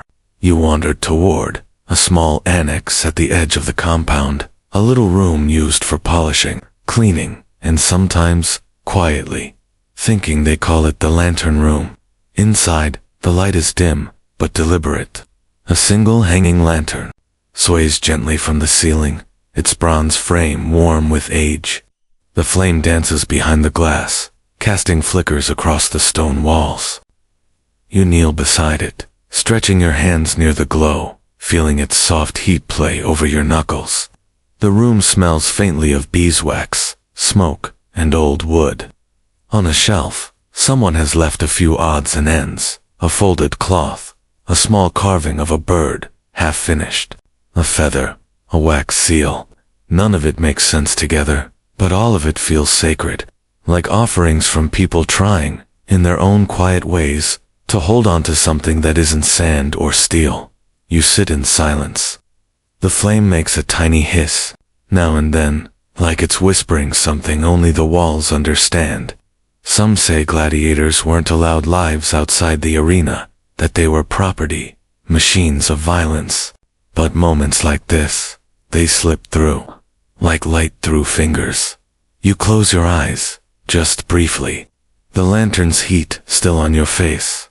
Behind your lids, the world pulses gently, gold, black, gold again. Your breathing matches the sway of the flame, slow, lazy, rhythmic. You can almost imagine the lantern is floating, drifting, carrying you somewhere softer. And as the warmth curls deeper into your bones, and the shadows begin to hum with sleep, you linger in this hush, letting the glow wrap around you like a quiet promise that even warriors get to feel safe for a little while. The lantern light follows you faintly as you wander into a narrow hallway, one you rarely think about, but your feet know the way. At the very end, tucked behind an old water urn and a leaning broom, is a patch of wall covered in quiet graffiti, not the kind shouted by paint, but whispered in charcoal, soft lines, hidden names, tiny sketches scratched into stone. You squat down, tracing your finger over a stick-figure chariot, complete with a wildly out-of-proportion horse. Next to it, someone wrote Invictus, unconquered, a little dramatic for a drawing that looks like a toddler did it, but charming nonetheless. There's a row of tally marks beside a name, likely wins in the arena, or maybe lost bets. You never ask. Higher up, faint and nearly lost in the dust, is a sketch of a woman's face, wide eyes, curly hair, just watching. Someone must have drawn her from memory, or maybe from longing. You take a piece of charcoal left on the ledge. Your fingers darken instantly, smudging as you turn it over, thinking, you could draw a sword, a helmet, but you don't. Instead, you doodle a loaf of bread, with steam lines, and all, ridiculous. But it makes you smile. You leave it there quietly among the warriors and ghosts, between two scratches that might be numbers, or letters, or just marks someone made when they couldn't sleep. Some historians might argue, gladiators were too hardened for art, that survival left no room for softness. But this wall says otherwise. You lean back, dusting your palms. The hallway is quiet, sacred in its way, and as your eyes adjust to the dim and your breath slows with the stillness, you feel the comfort of every mark left behind, like echoes, saying softly, "You were here, and you mattered." Night is curling in around the barracks now, not sudden, but slow, like a blanket pulled gently across the sky. You step out into the courtyard, arms stretching, bones popping one by one like soft pebbles dropped into still water. The air has cooled, wrapping around you with the softness of linen left out in the shade at the far end of the yard. The cistern glows in the half-moon light, a shallow stone basin filled with water so still it looks like glass poured into a bowl. You kneel beside it, cupping your hands, and bring the water to your face. It's cold, not shocking, just enough to wake your skin. It smells faintly of earth and iron, ancient, clean. You splash again, letting rivulets trace your temples, and drip slowly down your neck. Behind you, someone exhales a soft laugh, probably at the way you flinched. You don't turn around. The night is too gentle to interrupt with anything louder than breath. Above you, the stars have begun to appear. Not bold, not yet, just a few scattered points, blinking shyly into the dark. A light breeze rolls through the courtyard. You smell the herbs from the tiny garden near the wall. Basil, rosemary, maybe a hint of chamomile. It's strange. This place, born for violence, softens under the moon. Stone looks smoother. Shadows seem kinder. You dip your hands in again, just to watch the ripples dance outward. There's something hypnotic about it. Circles widening, then fading, as if nothing ever moved. Some believe the gods still live in still water, that reflections hold pieces of your soul. Tonight, you believe it a little, too. You stay there a moment longer, elbows resting on the cool rim of the stone, eyes half closed, and as the stars grow bolder above, and the water stills once more, your thoughts grow quieter, your chest rises slower, and the hush of night begins to press in like a lullaby you forgot you knew. The courtyard stone gives way to the soft crunch of sand underfoot, still faintly warm from the day's sun, but quickly cooling. You walk slowly now, each step a gentle press into the earth. The moon is brighter here, casting a silver sheen over the training ground. The sand sparkles in places where it's been raked smooth, as if dusted with ground pearl. You let your fingers trail along the top of the wooden fence that rings the arena smooth in places, splintered in others. It's scarred with grooves, from blades, fists, and time. Someone's left their training sword leaning against the edge. You pick it up, not to fight, just to feel the weight of it again. It's light in your hand, familiar, but tonight, it doesn't feel like a weapon. It feels like memory. You walk the outer ring slowly, sword dragging lazily behind you, carving a line in the sand. It's not a dramatic circle, not perfect, just enough to mark that you were here far off. You hear the flap of cloth, a banner in the breeze, and the quietest echo of a lute being plucked by some insomniac soul who can't sleep either. The arena is empty, blessedly. The ghosts of the crowd are gone now. No shouting. No sweat, no death, just space, open, waiting. They say the sand here is sacred, that it holds stories in it, that if you listen close enough, it tells you how many feet have fallen and risen again. You pause at the center, close your eyes, and breathe. The night is still, the moon is high, and the wind moves only softly, like someone exhaling through parted lips. You drop the sword gently, let it rest on the sand, and as you walk away, the line you carved fades behind you, step by quiet step, until the ground is smooth again, and your breath matches the rhythm of the night. The corridor hums softly now, cool and dim. You've returned to your sleeping chamber, or maybe it returned to you. The oil lamp on the wall flickers low, casting soft amber light that dances like it's too tired to commit. Its shadow flutters, gently across the stone walls, rising and falling with each tiny gust from the half-shuttered window. You peel off the day's dust, slipping free of your tunic, folding it with slow, absent care. The linen beneath is softer, cleaner, pressed by time and sleep. You slip into it like a sigh dot. It smells of lavender, or maybe that's just something tucked in the corner, a sachet, perhaps. Old, crushed leaves in a bundle of cloth. Left by someone thoughtful and quiet, your cot welcomes you with a low creak, the straw mattress shifting beneath your weight. It's not luxury, but tonight, it might as well be. You lie back, hands on your stomach, staring up at the low ceiling beams. They're marked with scratches, some decorative, some accidental, one that definitely looks like a face with a mustache. You smile. Barely. The room holds its breath. Around you, the air is thick, but not oppressive, like a warm cloak hung on the back of the world. You can hear the others settling. A few soft coughs, the rustle of limbs adjusting under sheets. Someone sighs deeply and doesn't bother hiding it. There's a safety in this silence. Not just quiet, but peace.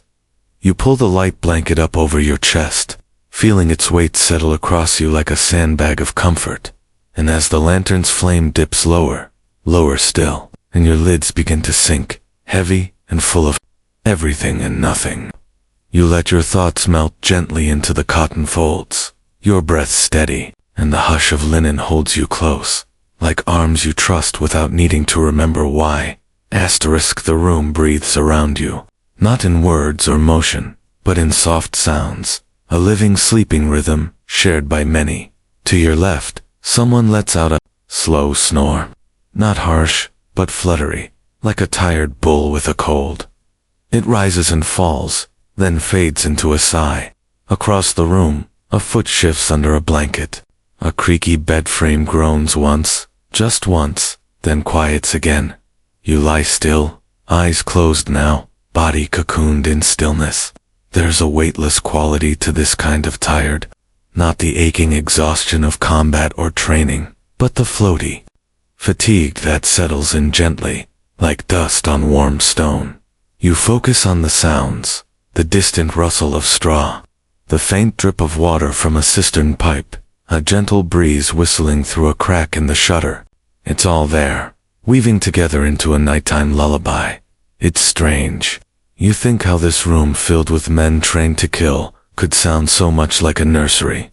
There's an almost sacredness to it. The unspoken rule that here, now, you are not warriors, or slaves or champions. You're just bodies, resting, hearts beating. A foot brushes yours. You don't move. It retreats just as gently. No apology needed. You're all wrapped in the same exhale, above the rafters creak, adjusting in the night breeze. Maybe you imagine it, or maybe the old wood really is groaning its own lullaby.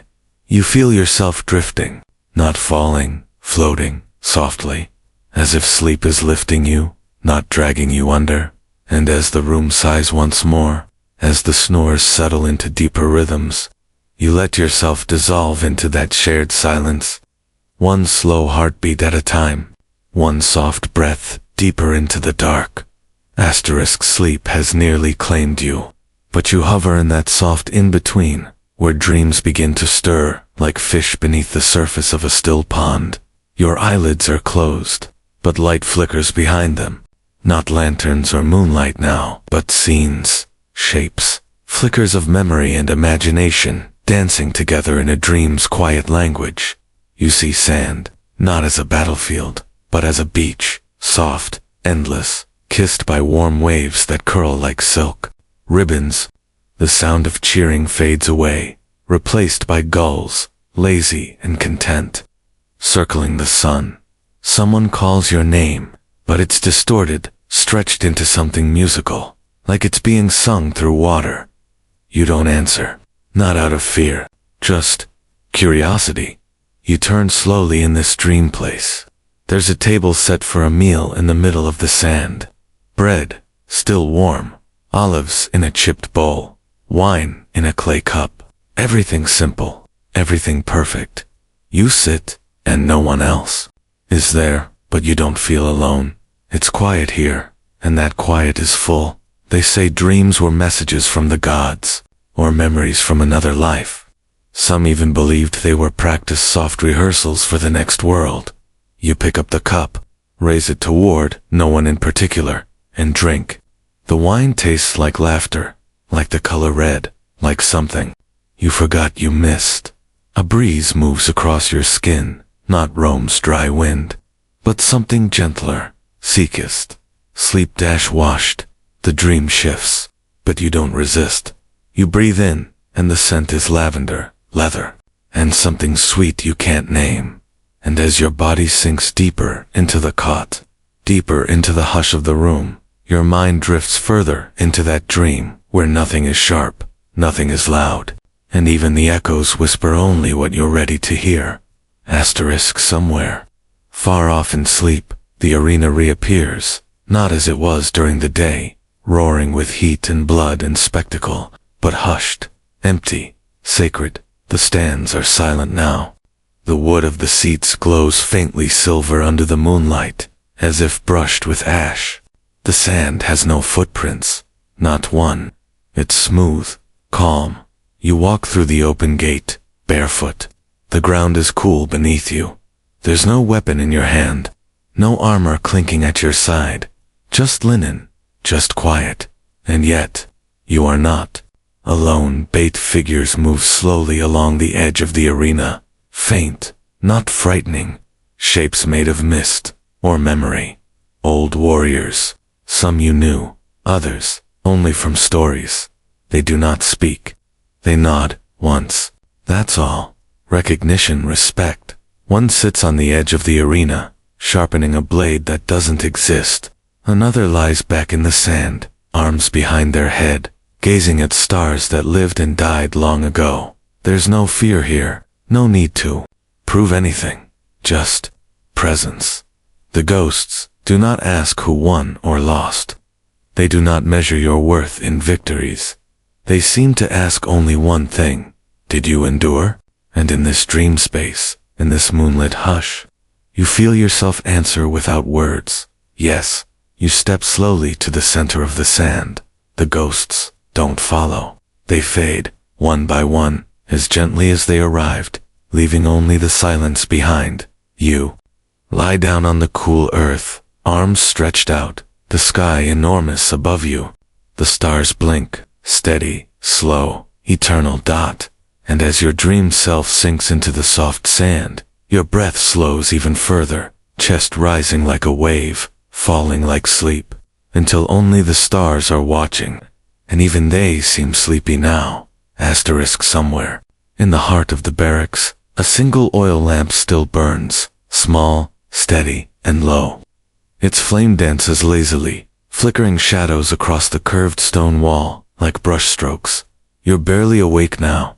Just the faintest part of you remains aware, the part that notices the softness of the blanket over your chest, the warmth behind your closed eyelids, the deep comfort of stillness. The day, with all its shouting, steel, sand, and sweat, feels like it happened to someone else. A different you, in a different life. This moment, it's only breath. Inhale, long and slow.